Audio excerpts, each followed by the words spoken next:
అనుభవమే సాయిగా ఎరుగుమోయి, వినిపించు హోరులో విశ్రాంతినిచ్చేటి అనుభవమే సాయిగా ఎరుగుమోయి, స్పర్శించు స్పందన నిజముగా తోచేటి అనుభవమే సాయిగా ఎదుగుమోయి, రసనంబు నిరతంబు వరుసగా రుచిచూడు అనుభవమే సాయిగా ఎరుగుమోయి, ఆఘ్రాణమే సాయి, ఆధారమే సాయి, ఆలోచనే సాయి, ఆత్మసాయి, అన్ని భావాలలో ఒకటిగా కలిగేటి అనుభవమే సాయిగా ఎరుగుమోయి, అదే అద్వైత సాయి. స్వామి దివ్యపద సన్నిధిలో భక్తి పురస్సరంగా శ్రీ సత్యసాయి విద్యార్థులందరూ సమర్పించేటువంటి 47వ సమర్పణ కార్యక్రమానికి స్వామిని ఆహ్వానించుకుంటూ, ఈనాటి సమర్పణ కార్యక్రమంలో మీ అందరితోటి తన అనుభూతులను పంచుకోవడానికి విచ్చేసిన శ్రీ సత్యసాయి విద్యార్థి మీకు అందరికీ సుపరిచితుడే శ్రీ కోటా శివకుమార్ ఈనాడు 47వ సమర్పణలో స్వామి వారికి ఇచ్చినటువంటి అనుభూతులను మీ అందరితో పంచుకోవడానికి విచ్చేశారు. వారిని, వారి ధర్మపత్ని రాధ గారిని, అలాగే మన హైదరాబాద్ జిల్లా సత్యసాయి సేవా సంస్థల అధ్యక్షులైన శ్రీ ఎంవీఆర్ శేషాయి గారిని, శ్రీ తూములూరు కృష్ణమూర్తి గారిని, అదేవిధంగా బూర్గుల రామకృష్ణారావు గారి అబ్బాయి అయినటువంటి లక్ష్మీనారాయణ గారిని, వారిని కూడా వేదికపైకి వచ్చి జ్యోతి పరిచయంలో చేయవలసిందిగా కోరుతున్నాను. శ్రీ కోటా శివకుమార్ గారు, వారి ధర్మపత్ని రాధ గారు, అదేవిధంగా తూములూరు కృష్ణమూర్తి గారు, ఎంబీఆర్ శేషసాయి గారు, బూర్గుల లక్ష్మీనారాయణరావు గారు. సాయిరామ్. అసతో మా సద్గమయ తమసో మా జ్యోతిర్గమయ మృత్యోర్మా అమృతం గమయ. అందరికీ సుపరిచితుడైన కోటా శివకుమార్ గురించి 2 వాక్యాలు. కోటా సూర్యనారాయణ శర్మ గారు, శ్రీమతి కోటా ఇందిరాదేవి గారుల కుమారుడు శ్రీ కోటా శివకుమార్. ఎలక్ట్రానిక్స్ అండ్ కమ్యూనికేషన్స్లో ఉస్మానియా యూనివర్సిటీలో ఇంజనీరింగ్ చదివిన తర్వాత స్వామి యూనివర్సిటీలో హ్యూమన్ రిసోర్స్ మేనేజ్మెంట్లో ఎంబీఏ చేసి పలు కార్పొరేట్ సంస్థల్లో హెడ్ హెచ్ఆర్గా ఉద్యోగ బాధ్యతలు నిర్వర్తించి 2005వ సంవత్సరంలో ఇన్సాయి కన్సల్టెంట్స్ అనే సంస్థకి స్థాపించి దాన్ని ఫౌండర్ డైరెక్టర్గా సేవా బాధ్యతలు నిర్వర్తిస్తున్నారు. ఈయన సర్టిఫైడ్ ట్రైనర్ ఫ్రమ్ క్యాన్సర్ ట్రాకమ్ institute USA on team orchestration and interpersonal rating model, behaviour skills and soft skills ట్రైనింగ్లో స్పెషలైజేషన్ చేశారు. ఇంతవరకు ఇన్సాయి కన్సల్టెంట్ ద్వారా సుమారు 10,000 మందికి ట్రైనింగ్ ఇవ్వడం జరిగింది. ఈ ట్రైనింగ్ ఇస్తూ సామాజిక సేవల్లో కూడా విరివిరిగా పాల్గొంటున్నారు. మొహమాట పడక్కలేదండి, చక్కగా కొట్టండి. శ్రీ సత్యసాయి విద్యార్థిగా శ్రీ సత్యసాయి సేవా సంస్థల్లో ప్రముఖ పాత్ర వహించి హైదరాబాద్ జిల్లా స్పిరిచువల్ కోఆర్డినేటర్గా సేవలు అందించి 2010వ సంవత్సరంలో సభ్యులందరినీ నవసూత్ర జ్ఞానయజ్ఞం ఆ యజ్ఞంలో పాలు పంచుకునేలా చేసి అందరితో కలిసి స్వామి దర్శనానికి పుట్టపర్తి వెళ్ళి స్వామి ఆశీస్సులను దండిగా పొందినటువంటి వారు. ప్రశాంత్ నిలయంలో స్వామి దివ్యపద సన్నిధిలో చదువుతున్నప్పుడు హైదరాబాద్ బాయ్ అని పిలిచేవారు స్వామి. అటువంటి హైదరాబాద్ బాయ్ అని పిలిపించుకున్నటువంటి అదృష్టవంతుడు. మరియు 1994వ సంవత్సరంలో స్వామి చేత ఎంపిక చేయబడి కొడైకెనాల్ యాత్రకు వెళ్ళినటువంటి వాడు. పాటలను రచన చేసి స్వరపరిచే భాగ్యాన్ని పొందారు. సద్గురు శ్రీ త్యాగరాజ స్వామి కీర్తనలను విశ్లేషిస్తూ త్యాగోపనిషత్తు పేర రేడియో సాయికి ప్రతి వారము పంపిస్తున్నారు. శ్రీవాణి మాసపత్రిక కూడా వ్యాసములు పంపుతున్నారు. హైదరాబాద్ జిల్లా శ్రీ సత్యసాయి సేవా సంస్థల యూత్ మెంబర్స్ నిర్వహించే రీప్రోగ్రామింగ్ లైవ్స్ ఆర్పిఎల్ ఈ ట్రైనింగ్ కూడా సాఫ్ట్ స్కిల్స్ ట్రైనర్గా అనేక కార్యక్రమాలను నిర్వహించారు. అనేక ట్రైనింగ్స్ నిర్వహణ చేశారు. ట్రైన్ ది ట్రైనర్ అనేటువంటి కార్యక్రమం ద్వారా ఆంధ్రప్రదేశ్, తెలంగాణ రాష్ట్రాల శ్రీ సత్యసాయి సేవా సంస్థల్లోని ఆఫీస్ బేరర్స్ అందరికీ కూడా communication skills, presentation skills, team building అనేటువంటి అంశాలపై శిక్షణ నిర్వహించారు. ప్రస్తుతం ఒలివా స్కిన్ అండ్ హెయిర్ క్లినిక్లో చీఫ్ హ్యూమన్ రిసోర్సెస్ ఆఫీసర్గా ఉద్యోగ బాధ్యతలు నిర్వహిస్తున్నారు. స్వామి అనుగ్రహ ఆశీస్సులను దండిగా పొందినటువంటి సోదరుడు శ్రీ కోటా శివకుమార్ని మనందరితోటి స్వామి తనకి ప్రసాదించినటువంటి అనుభూతులను పంచుకోవాల్సిందిగా కోరుతూ జై సాయిరామ్.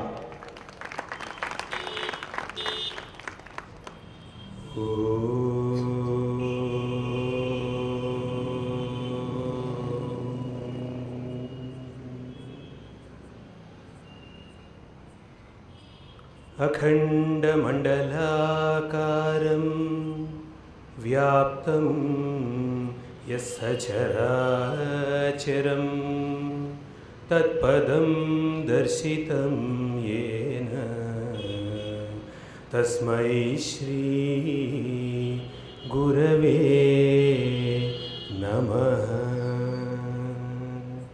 अज्ञानतिमिरान्धस्य ज्ञानाञ्जनशलाकया चक्षुरुन्मीलितं येन तस्मै श्री गुरवे नमः.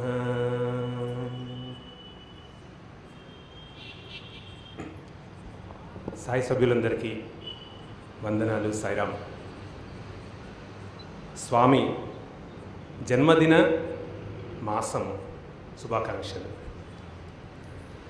ఎందుకంటే మనము ఒకరోజు పండగ ఏమన్నా ఉంటే 3 రోజులు చేసుకోవాలనిపిస్తుంది సెలబ్రేషన్, 3 రోజులు పండగ ఉంటే 9 రోజులు చేసుకోవాలనిపిస్తుంది.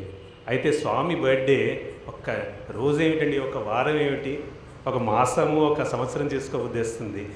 ఈ మాసంలో కూర్చున్న వాళ్ళందరూ, సత్సంగం చేసుకున్న వాళ్ళందరూ కూడా ధన్యులే అని నా అభిప్రాయం. మనందరం ఎంతో ధన్యులం. ఇక్కడ మళ్ళీ మళ్ళీ మళ్ళీ ఈ అనుభవము, ఆపర్చునిటీ మనకు వస్తున్నందుకు, స్వామికి సమర్పించుకునేందుకు ఏ విధంగా సమర్పించుకోవాలి అన్న ఆలోచనలు కొన్ని వచ్చినప్పుడు అక్కడక్కడ కొన్ని అనుభవాలు అవి మిస్ అవ్వడం నాకు ఇష్టం లేక ఒక క్రమంలో కొన్ని రాసుకుని వచ్చాను. అప్పుడప్పుడు చూస్తూ ఉంటాను. స్వామికి సమర్పించుకోవడం అన్న అంశం వచ్చినప్పుడు ఒక పాట గుర్తుకు వచ్చింది. అది మనందరి మనోభావంగా నేను భావించి ఆ చిన్న పాటతో మొదలు పెడతాను. నీవుండేది గుండెలో నా స్వామి, నేనుండేది అండలో. నీవుండేది గుండెలో నా స్వామి, నేనుండేది అండలో. ఏ విధుల భావింతునో ఎలా సమర్పింతునో. స్వామి భావాలు స్వామికి మళ్ళీ సమర్పించడం అంటే అంతకన్నా మనం చేస్తున్నాము అనుకునే మాయ, అపోహ ఏముండదు. స్వామి కలిగించిన భావాలు స్వామికి సమర్పించుకోవడం. అయితే మనకి ఏమన్నా అనుకుంటే దిక్కు మొక్కు, గురువు దైవము, తల్లి తండ్రి అన్నీ స్వామి కాబట్టి మన భావం ఏ విధంగా ఉంటుంది అని చెప్పుకుంటే తండ్రిలాగా ఆయన సంతోషిస్తారు చాలా.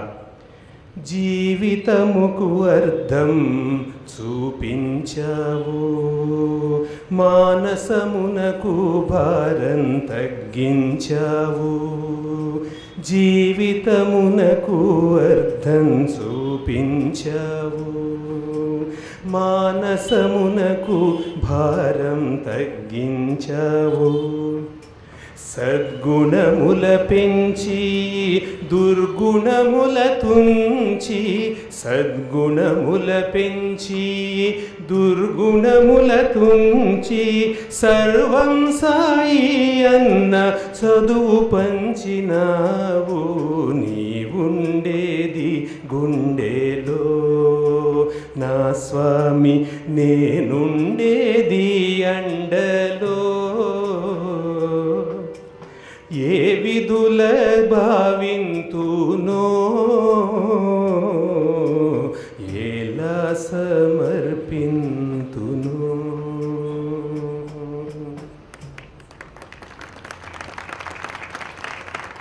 ప్రతి నిమిషం మనందరూ హృదయాల్లోంచి మనం అర్పించుకునే భావాలను కొన్ని, నాకు కలిగిన అనుభవాలను కొన్ని మీతో పాటు పంచుకుంటాను. ఒకటండి, మనందరం చేసేది స్వామికి ప్రస్థానం, మనందరికీ తెలిసిన విషయమే. స్వామి వైపు ప్రస్థానం. స్వామి వైపు చేసే ప్రస్థానంలో మనకి ప్రస్థానత్రయము అని చెప్తూ ఉంటారు మహానుభావులు పెద్దలు. భగవద్గీత, బ్రహ్మసూత్రాలు, ఉపనిషత్తుల్ని ప్రస్థానత్రయం అంటారు. అయితే నేను ఈరోజు అనుకున్న స్వామి అనుభవాలు ప్రస్థాన సప్తాహము లేకపోతే ప్రస్థాన సప్తము, సాప్తికం అన్న ఒక అంశం కింద 7 ప్రస్థానాలుగా నేను మీ ముందు ఉంచాలనుకున్నాను. మొట్టమొదట నా ప్రస్థానం గురించి నేను ఆ పాటలో విన్నవించుకున్నాను. తర్వాత ఒక చిరు ప్రస్థానంగా కొన్ని అనుభవాలు మీతో చెప్తాను. నాకు 1987లో మొట్టమొదట స్వామి దగ్గరికి ఫార్మల్గా వచ్చే అవకాశం స్వామి ఇచ్చారు. అంతకుముందు నేను ఉన్న కాలనీలోనూ ఆ చుట్టుపక్కల నగర సంకీర్తనలో అవుతూ స్వామి విషయం, స్వామి ఫోటోలు కొంతమంది ఇళ్లలో చూస్తూ ఇవన్నీ జరుగుతూ ఉన్నాయి. ఎందుకో అది అడగను లేదు, స్వామి ఎవరో మహానుభావుడు అన్న ఒక భావంతో ఉండిపోవడమే తప్ప ఎప్పుడు కూడా దగ్గరికి స్వామి తీసుకోలేదు అప్పటికి. ఇంకా 87లో నేను ఇక్కడ ఉస్మానియా యూనివర్సిటీలో ఇంజనీరింగ్ చదువుతున్న రోజులు.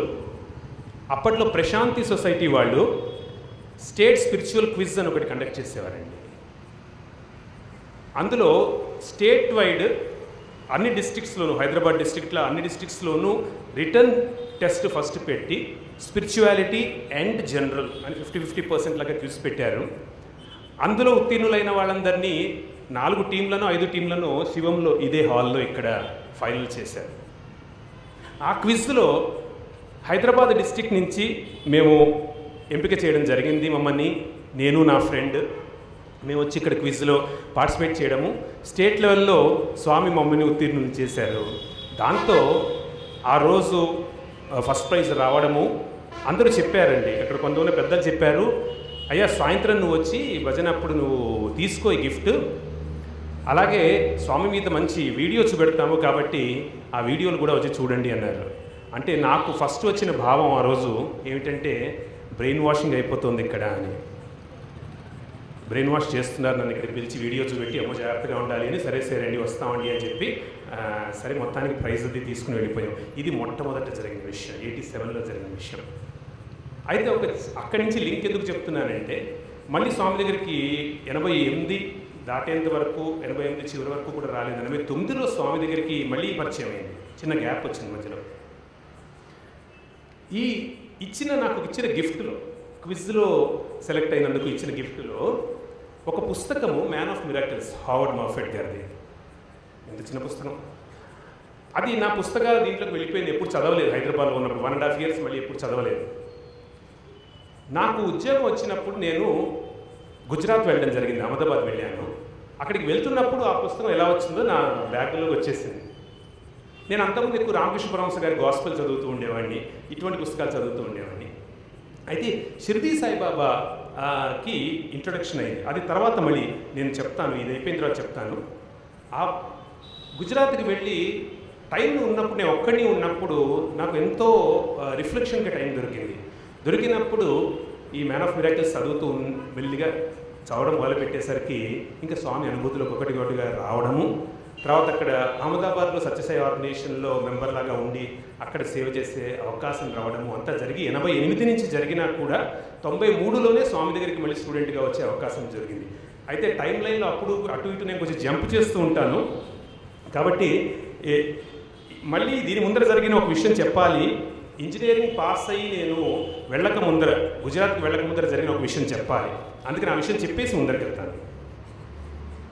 88లో నా పరీక్షలుకి నేను చివరి పరీక్షలు రాసినప్పుడు సరిగ్గా కాన్సన్ట్రేట్ చేయకో ఏమో ఒక పేపర్ మిగిలిపోయింది నాకు. అప్పట్లో మా అక్క పెళ్లి జరుగుతోంది. ఎవరికి చెప్పుకోలేను, ఇంతవరకు ఎప్పుడు అటువంటి జరగలేదు, ఎవరికి చెప్పుకోలేను. మా అక్కకి మాత్రం చెప్పాను వెళ్ళి ముందర. చాలా బాధపడుతూ ఉండేది, నాన్నగారికి ఎవరికి చెప్పలేదు విషయం. అయితే అప్పుడు మెల్లిగా ఆ ఎర చూపెట్టి ఆ టైంలో షిర్డీ సాయిబాబాకి చాలా దగ్గరయ్యాను. ద్వారకాపురిలో ఉన్న పంజగుట్టలో ద్వారకా వరకు ఉన్న గుడికి రోజు పొద్దున్న మధ్యాహ్నము సాయంత్రము అన్ని హారతులు అటెండ్ చేయడము, అక్కడ హారతులు పాడుతూ ఉండడం, ఈ విధంగా జరుగుతూ ఉండేది. మెల్లిమెల్లిగా బంధం చాలా పెరిగింది షిర్డీ సాయిబాబాతో. ఒకరోజు ఈ బాధ ఎక్కువగా ఉన్నప్పుడు, ఈ పేపర్ పోవడం అంటే జరిగినప్పుడు పుత్లిబౌలిలో షిర్డీ సాయిబాబా గుడి ఒకటి ఉంది. ఆ పుత్లిబౌలి టెంపుల్కి వెళ్ళాను. ఎందుకో సాయి చరిత్ర ఏదో చదువుతున్నప్పుడు షిర్డీ సాయి ఇంకా అందరికీ ఆయన దర్శనం ఇస్తూ ఉంటారు, కనబడుతూ ఉంటారు అనేవి చదివేసరికి ఆ రోజు ఎందుకో చాలా గట్టిగా అనిపించింది. మరి నాకెందుకు కనబడరు? ఎంతసేపు కూడా ఇట్లా పుస్తకాలు చదివి వేరే వాళ్ళ అనుభవం చదువుతూ ఉండడమైనా మనకేమైనా అనుభవం వస్తుంది అన్న ఒక పట్టుదల వచ్చింది ఆ రోజు. సరే, ఆ మందిరంలో కూర్చుని ఆ రోజు నేను వెళ్ళను అనుకుని, వాళ్ళు మీరు తలుపులు వేసుకోండి అని చెప్పేశాను పూజారిని, ఇక్కడ బయట కూర్చుంటాను, నాకు ఇవాళ బాబా కనబడాలి అని అనుకున్నాను. వాళ్ళందరితో చెప్పలేదు అనుకున్నా మాట, అనుకునేసరికి కొంతసేపు అయ్యేసరికి ఇంకా వెళ్ళిపోదాము, ఈయన రారేమో అని. ఎందుకంటే శంక ఉందండి, సగం పార్ట్లో శంక, ఇదంతా నేను చేస్తున్నది వేస్ట్, ఇదంతా ఎందుకు చేస్తున్నాను అనుకునే ఒక అపనమ్మకము, ఒకవైపు నమ్మకం, ఇది ఉండడంతో ఇంకా వెళ్దామా అనుకుంటున్న టైంలో ఎవరు లేరు. 9:30 అట్లా అయి ఉంటుంది రాత్రి. ఇప్పుడు ఈ రోజుల్లో ఉన్నంత కూడా 88 మాట మాట్లాడుతున్నాను, ఈ రోజుల్లో ఉన్నంత రద్దీ ఉండేది కాదు. 9:30 అయ్యేసరికి రోడ్లు కొంచెం బాగా ఇదైపోయేవి. అప్పుడు ఒక ఆయన రిక్షా దిగి వచ్చాడు. రిక్షా ఆగిన దగ్గర ఆ రిక్షా నుంచి ఒక ఆయన దిగాడు. అచ్చు షిర్డీ సాయిబాబా కట్టుకున్నట్టే మొత్తం కట్టుకున్నాడు, డ్రెస్ అంతా వేసుకున్నాడు. ఆయన దిగి రిక్షా వాడితో ఏదో గొడవ పడుతుంటే ఏమిటినా గొడవ పడుతున్నారు ఏమిటో అని దగ్గరికి వెళ్ళాను. ఒకవైపు ఏమో చాలా ఆనందంగా ఉంది, పులకింత, నేను ఇప్పుడు అనుకున్నాను వచ్చారు అని. ఇంకోవైపు ఏమో అపరంగం, షిర్డీ సాయిబాబా మందిరాల దగ్గర చాలామంది ఇట్లా వేషం వేసుకుని కూర్చుంటారు కదా, ఈయన కూడా అటువంటి వాడు ఆయన అనే భావం. దాంతో దగ్గరికి వెళ్ళేసరికి నేను మాట్లాడుతుంటే తెలుస్తోంది డబ్బుల కోసం వాళ్ళు దెబ్బలాడుకుంటున్నారు, ఎంత ఇవ్వాలి అనేది. బాబా నేనేమన్నా సహాయం చేసేదా అని అడిగితే నా వైపు తిరిగి, నువ్వు నాకు సహాయం చేస్తావా, నువ్వు డబ్బులు కడతావా, అయితే కట్టు అన్నారు. అప్పటికి నాకు తెలిసింది కొంచెం తాగున్నట్టు అనిపించింది. కానీ ఈ దత్త చరిత్ర, షిర్డీ సాయి చరిత్ర ఇవన్నీ చదివేసరికి ఏంటంటే అన్ని చోట్ల కూడా ఆయన మొట్టమొదటి తాగినట్టు వస్తాడని, ఈ విధంగా టెస్ట్ చేస్తాడనేటువంటివి చాలా చదివాను. అందుకని మనసు చాలా పరిపరి విధాలు పోతుందన్నమాట, ఏమో అని. సరే, జేబులోంచి ఎంత అంటే 6 రూపాయలు అన్నా 6 రూపాయలు కట్టేశానండి. రిక్షా వాడు వెళ్ళిపోయాడు, ఎవరు లేరు. ఈ లోపల నేను తిరిగేసరికి ఈయన ఈ వెనకాలకి వెళ్ళి అక్కడ ఒక రాయి, ఒక గట్టులాగా ఉంది, గట్టు మీద షిర్డీ సాయిబాబా కూర్చున్నట్టే కూర్చుని ఒక కాలు కాలేసుకుని కూర్చున్నాడు. వెళ్ళి ఏమో మాట్లాడాలా ఆయనతో అనుకుని మాటలు మొదలు పెట్టాను. నేను ఇట్లా ఉన్నాను, నేను ఇట్లా ఇంజనీరింగ్ చేశాను, నేను ఉద్యోగం కోసం చూస్తున్నాను, అది ఇది అంటూ మాట్లాడుతున్నాను. నేను అప్పట్లో నాకు గుజరాత్లో ఇంకొక ఇన్స్టిట్యూట్లో సీట్ వచ్చింది, ఇర్మా అనే ఇన్స్టిట్యూట్లో మేనేజ్మెంట్ సీట్ వచ్చింది. కానీ వెళ్దాం అనుకున్న వాడిని ఈ పేపర్ పోవడంతో అది వెళ్ళడానికి వీలు లేక బాధపడుతున్నాను.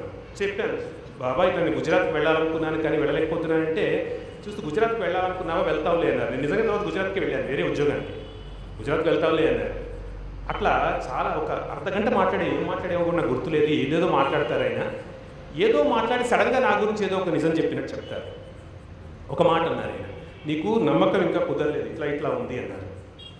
తర్వాత ఒక అర్ధగంట తర్వాత, బాబా నేను ఇంటికి వెళ్ళాలి అనుకుని నేను ఇక్కడ బయలుదేరుతాను అంటే, సరే నాకు దక్షిణ ఏది అన్నాడు. నేను బాబా గుడికి వెళ్ళినప్పుడులా 2 రూపాయలు దక్షిణ వేస్తూ ఉండేవాడిని, కాయిన్స్ యూజువలీ. కానీ ఆ రోజు జేబులో చేపెడితే కాయిన్స్ ఏం దొరకలేదు, నోట్ ఏదో కనబడింది. అప్పుడు నోట్ తీస్తే అది 2 రూపాయల నోటు. మీలో ఉన్న వాళ్ళు గుర్తు ఉంటుంది, ఆ రోజులో 2 రూపాయల నోట్ ఉండేది. 2 రూపాయల నోట్ వచ్చింది. ఆ 2 రూపాయల నోట్ ఆయనకి ఇచ్చారు. చాలా సంతోషం, వెళ్ళిరా అని చెప్పారు ఆయన. ఇది జరిగిపోయిందండి. ఇప్పటి నుంచి నేను మళ్ళీ టైం లైన్లో జంప్ చేయాల్సి వస్తుంది. చాలా అక్కడి నుంచి 6 సంవత్సరాల తర్వాత త్రై బృందావనంలో ఒకరోజు స్వామి ఇక్కడ కూర్చున్నప్పుడు ఉయ్యాలలో నన్ను కొన్ని ఎక్స్పీరియన్సెస్ చెప్పన్నారు లేపి. నేను కొన్ని విషయాలు మాట్లాడితే ఎక్స్పీరియన్స్ చెప్పినప్పుడు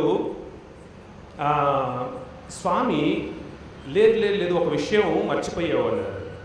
అంటే అప్పుడు నేను ఇందాక చెప్పిన 50% ఫెయిత్ 50% ఫెయిత్ లేకపోవడం అనే విషయం సరిగ్గా నేను చెప్పలేదు. మర్చిపోయావంటే నాకు మళ్ళీ స్ఫురింపజేసినట్టు స్వామి ఈ విధంగా అన్నారు, షిర్డీ సాయిబాబా 50% ఫెయిత్ మాత్రమే ఉందని. అంటే అది కరెక్ట్ అన్నారు. కన్ఫర్మ్ చేశారనమాట. తనే వచ్చినట్టు ఆ రోజు కన్ఫర్మ్ చేశారు. అందువల్ల నాకు మీ ముందు చెప్పే ధైర్యం వచ్చింది. ఇది షిర్డీ సాయిబాబా దర్శనం జరిగింది అని చెప్పడానికి. ఆ విధంగా మెల్లిగా ప్రస్థానం జరిగి, ఆ నమ్మకం పెరిగి, అహ్మదాబాద్ వెళ్ళిన తర్వాత స్వామి పుస్తకాలు చదువుతూ స్వామి ఆర్గనైజేషన్లో సేవ చేస్తూ బ్లడ్ క్యాంప్ అహ్మదాబాద్లో ఆ రోజుల్లో వాళ్ళు బ్లడ్ డొనేషన్ చాలా ఎక్కువ చేసేవారండి. అప్పట్లో నాకు బాగా అలవాటైంది, అంటే నా జీవితంలో బ్లడ్ డొనేషన్ ఇవ్వడం అనేది అక్కడే అలవాటైంది నాకు చాలా బాగా. సో బ్లడ్ డొనేషన్ చాలా చేసేవాళ్ళు, ఇటువంటివి బాగుండేదంతా. ఆ సమయంలో స్వామి కళలు రావడం మొదలుపెట్టింది. సో స్వామి ఒక కళ ఇచ్చారు. ఇంతవరకు పుట్టపర్తి వెళ్ళలేదు అసలు, అప్పుడు ఇంకా ప్రశాంతి నేను వెళ్ళలేదు, పుస్తకాల్లో చూడడమే. సో స్వామి కళలో ఏమైందంటే ఒకరోజు మన విద్య వెళ్తూ ఉంటే యూనివర్సిటీ కాలేజ్కి వెళ్తూ ఉంటే అక్కడ ఒక ఇది ఉంటుంది మనకి, ఆర్చ్వే ఉంటుంది. ఆ ఆర్చ్వేలో స్వామివి ఇటు అటు మనం చూస్తూ ఉంటాం. ఇక్కడ మనకు కూడా ఉంటారు, ఇద్దరు ఏంజల్స్ లాగా ఉంటారు, రెక్కలు బదులు. ఆ ఇద్దరు నన్ను వాళ్ళు ప్రత్యక్షమైన మనుషుల్లాగా వచ్చారు. నాకు తెలుస్తుంది వీళ్ళు పుట్టపర్తిలో ప్రశాంతి నిలయం. వాళ్ళు నా చెరువు రెక్క పట్టుకుని నన్ను నేను ఎగురుతున్నాను, వాళ్ళు నన్ను ఎట్లా తీసుకెళ్తూ ఎగురుతూ మొత్తము ప్రశాంతి నిలయం అంతా ఒక గైడెడ్ టూర్ లాగా తీసుకెళ్ళారు. మొత్తం ప్రశాంతి నిలయం గైడెడ్ టూర్ లాగా తీసుకెళ్ళి కాలేజ్ ఎక్కడ వైపు వచ్చి అక్కడ కాలేజ్ దగ్గర దింపేశారు. ఇట్లా కల వచ్చింది, అది అర్థం కాలేదు ఏంటో. కానీ ఒక 3 సంవత్సరాల తర్వాత ప్రగాఢంగా, అంటే 89లోనే ఎప్పుడు ఇది అవుతే 92 నుంచి చాలా ప్రగాఢంగా స్వామి దగ్గరికి రావాలి అన్న ఒక భావన మొదలైంది. అప్పుడు స్వామి దగ్గరికి రావడం నేను ట్రై చేశాను. అయితే మనందరికీ తెలిసిన విషయం ఏంటి, ఇవన్నీ నేను చెప్పుకుంటూ వస్తుంటే ఏదో ఒక ఇండివిజువల్గా నాకు జరిగాయన్న ఒక భావంతో చెప్పట్లేదు నేను. ఏదో ఒక మిషతో స్వామి మనందరినీ లాగడం అనేది జరుగుతుంది. ఇక్కడ ఇంతమంది కూర్చున్న వాళ్ళందరిలో అందరికీ ప్రతి ఒక్కరికి ఒక కథ ఉంటుంది. ఆ కథ ప్రకారం వాళ్ళకి స్వామి తీసుకెళ్తారు తన దగ్గరికి, ఒక స్టెప్ ఇస్తారు. ఏమిటి స్టెప్, దేని గురించి అంటే, ఇలా ఒక్కొక్క ప్రస్థానం తర్వాత నాకు అనిపించే భావాలు, ఇందులో నాకున్న లెర్నింగ్ అనేది నేను మీతో ఒకసారి షేర్ చేసుకోవాలని నాకు అనిపించి చేస్తున్నాను ఈ మాట. ఎందుకంటే అనుభవాలు మనం చెప్పుకోవచ్చు, అనుభవాల్లోంచి మనకు వస్తున్న అవకాశము, మనకు వచ్చిన లెర్నింగ్ ఏంటని చెప్పుకోవాలి. కాబట్టి స్వామి ఒక మాట అన్నారంటే, రామశర్మ గారు స్వామి దగ్గర ఉండేవారు. ఆయన వాగ్గేయకారుడు అనుకోవచ్చు, పాటలు రాసేవారు, పాటలు ట్యూన్ చేసేవారు, స్వామి మీద పాడుతూ ఉండేవారు, స్వామి దగ్గర పాడుతూ ఉండేవారు. అటువంటి పాటల్లో ఒక పాట స్వామి గురించి ఆయన రాస్తారు. ఎన్నో నేను ఎఫర్ట్స్ చేస్తాను, ఇవన్నీ నేను చేస్తున్నాను అనుకుంటాను, కానీ వీటి వల్ల ఏది నువ్వు దగ్గర కావయ్యా, నాకు ఒక్క నీ దయ వల్ల మాత్రమే అవుతుంది అని ఆయన అంటారు. విద్య నేర్చివాడాడిన గాని పద్యములెంతో పాడిన గాని, విద్య నేర్చివాడాడిన గాని పద్యములెంతో పాడిన గాని, కొండ గుహలలో ఉండిన గాని కూర్చుని జపములు చేసిన గాని, దయచేత ధన్యులుగా వలెరా. ఒక ఎనాలజీ తీసుకుంటే అండి, ఒక పెద్ద వాటర్ ట్యాంక్ ఉంటే ఆ వాటర్ ట్యాంక్లో నీళ్లు నింపామనుకోండి, కింద ఒక డ్రైన్ హోల్ ఉందనుకోండి, ఆ డ్రైన్ హోల్లో ప్లగ్ చేసేసి వాటర్ నింపితే ఫుల్ వాటర్ వస్తుంది. తర్వాత ఒక్కసారి ప్లగ్ తీసేసాం, ఇప్పుడు ఏం గమనిస్తామండి మనం కింద నుంచి వాటర్ ఇట్లా లోపలికి వెళ్ళిపోతూ ఉంటుంది. ఇప్పుడు ఈ మొత్తము ట్యాంక్లో ఉన్న వాటర్ కిందకి అట్రాక్ట్ చేసి వెళ్ళబడ్డానికి కారణం ఏమిటి అంటే ఏం చెప్తారండి, ఆ వాటర్లో ప్రతి పార్టికల్, ప్రతి మాలిక్యూల్ ఎంత ఎఫర్ట్ పెట్టడం వల్ల అది లోపలికి వెళ్ళగలుగుతోంది. ఇది లోపలికి వెళ్తుందా లేకపోతే అది లాగుతోందా, ఇది ప్రశ్న. స్వామి అక్కడున్న ఆ డ్రైన్ పాయింట్ అనుకోవాలి. ద ఎంటైర్ యూనివర్స్ మనందరము అందులో ఉన్న వాటర్ వాల్యూమ్ మాస్ అనుకోవాలి. కొంతమంది పైన ఉన్నాము కాబట్టి సర్క్యులర్గా పైన అటు ఇటుగా తిరుగుతున్నాము, కొంతమంది మధ్యలో ఉన్నాము, ఏదో పర్పస్ ఉన్నట్టు కొంచెం ముందరికి వెళ్ళడానికి ట్రై చేస్తున్నాము. ఆ దానికి కొంచెం చేరువుగా ఉన్న వాళ్ళు ఇంకా ఏ పర్పస్ లేకుండా ఒకటి ఇట్లా లోపలి. అయితే ఇక్కడ మనం చేస్తున్నాం అనుకోవడం కూడా చాలా తప్పండి, అది లాగుతోంది. అది ప్రేమ, స్వామి ప్రేమ.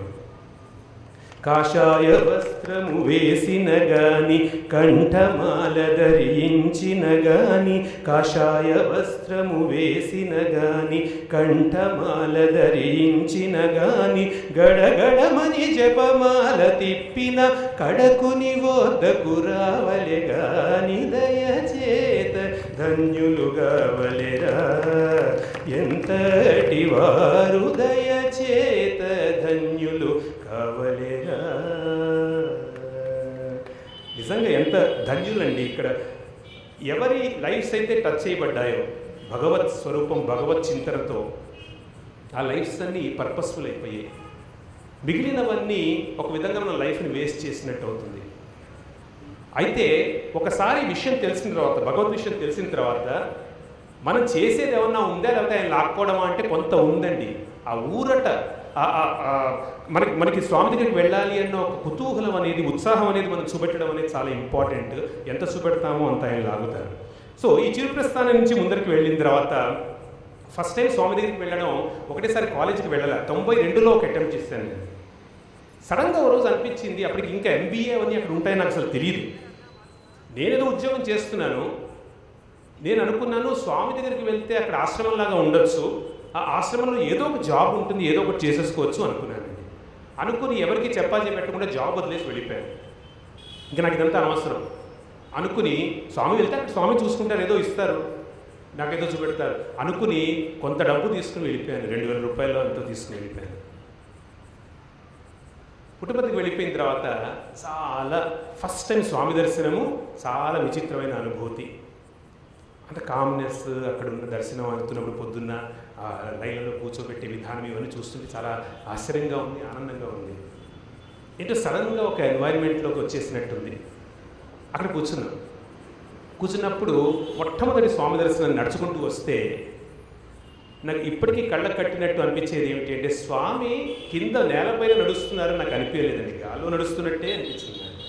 గాలిలో అయినా తేలుతున్నారు. అప్పుడు నిజం అనుకున్నా, అట్లాగే ఉంటుందేమో అని కూడా అనుకున్నాను. గాల్లో తేలుతున్నారు. ఈయన సంగతి ఎందుకంటే ఈయనేమో చాలా మిరాకిల్స్ చేస్తారని విన్నాను, అని గాల్లో కూడా నడిచి వస్తారేమో, అట్లా వస్తున్నారు అంత స్మూత్గా. అంటే ఎందుకు అట్లా అనిపించుంటుందంటే, స్వామి పాదము పడుతున్నప్పుడు ఆ పాదం పడ్డప్పుడు దానికి ఉన్న రియాక్షన్ వల్ల బాడీ జలధరించి ఒక మూమెంట్ ఉండడం లాంటిది ఏది కనబడట్లేదండి. అంత జాగ్రత్తగా నడుస్తుంది.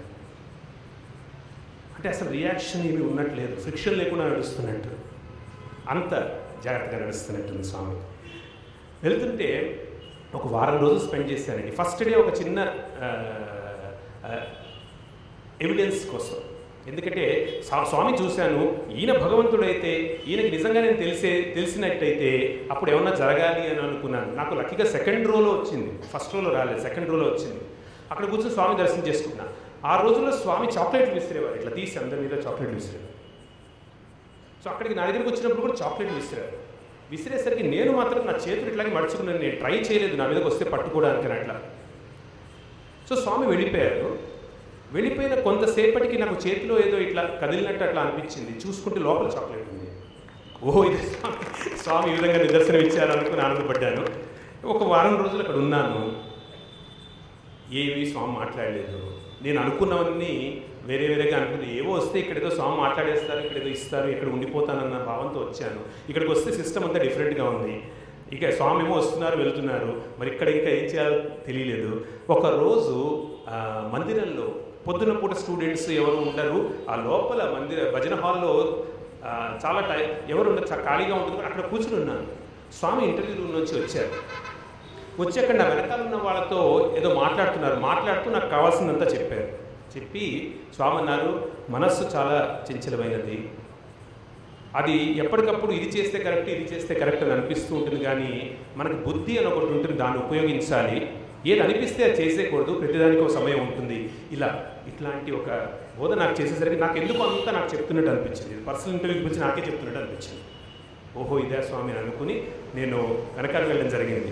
అయితే ఈ ప్రస్థానంలో ఇంకా వేరే ఎటువంటి అనుభవాలు నేను చెప్పదలుచుకోలేదు. దీన్ని మానస ప్రస్థానం అన్నాను. ఎందుకంటే స్వామి దగ్గరికి మనం వెళ్ళే పరిస్థితిలో కూడా ఈ బాహ్యంగా ప్రపంచంలో ఏమేమిటో కావాలి అనుకోకపోయినా, స్వామి కావాలి అని అనుకున్నా, అది కూడా ఒక ఆబ్జెక్ట్ లాగా, స్వామి ఒక ఆబ్జెక్ట్ లాగా ఆయన దగ్గరికి వెళ్ళిపోవాలి అని, దాన్ని ఏదో పొజెస్ చేయాలి అని అనుకునే తత్వంతో మనస్సు చాలా చాలా చాలా మనని ఇబ్బంది పెడుతూ ఉంటుంది, మంకీ మైండ్. ఎందుకంటే ఇది మన నేచర్, ఎవరి పర్సనాలిటీ, ఎవరి కండిషనింగ్ బట్టి వాళ్ళు ఉన్నాము. జాగ్రత్త స్వామి అంటారు, దినకర కులభూషణుని దీనుడవై భజన చేసి దినముగడుపుమనిన నీవు వినవదేల గుణవిహీన మన సాయటులోర్తునే,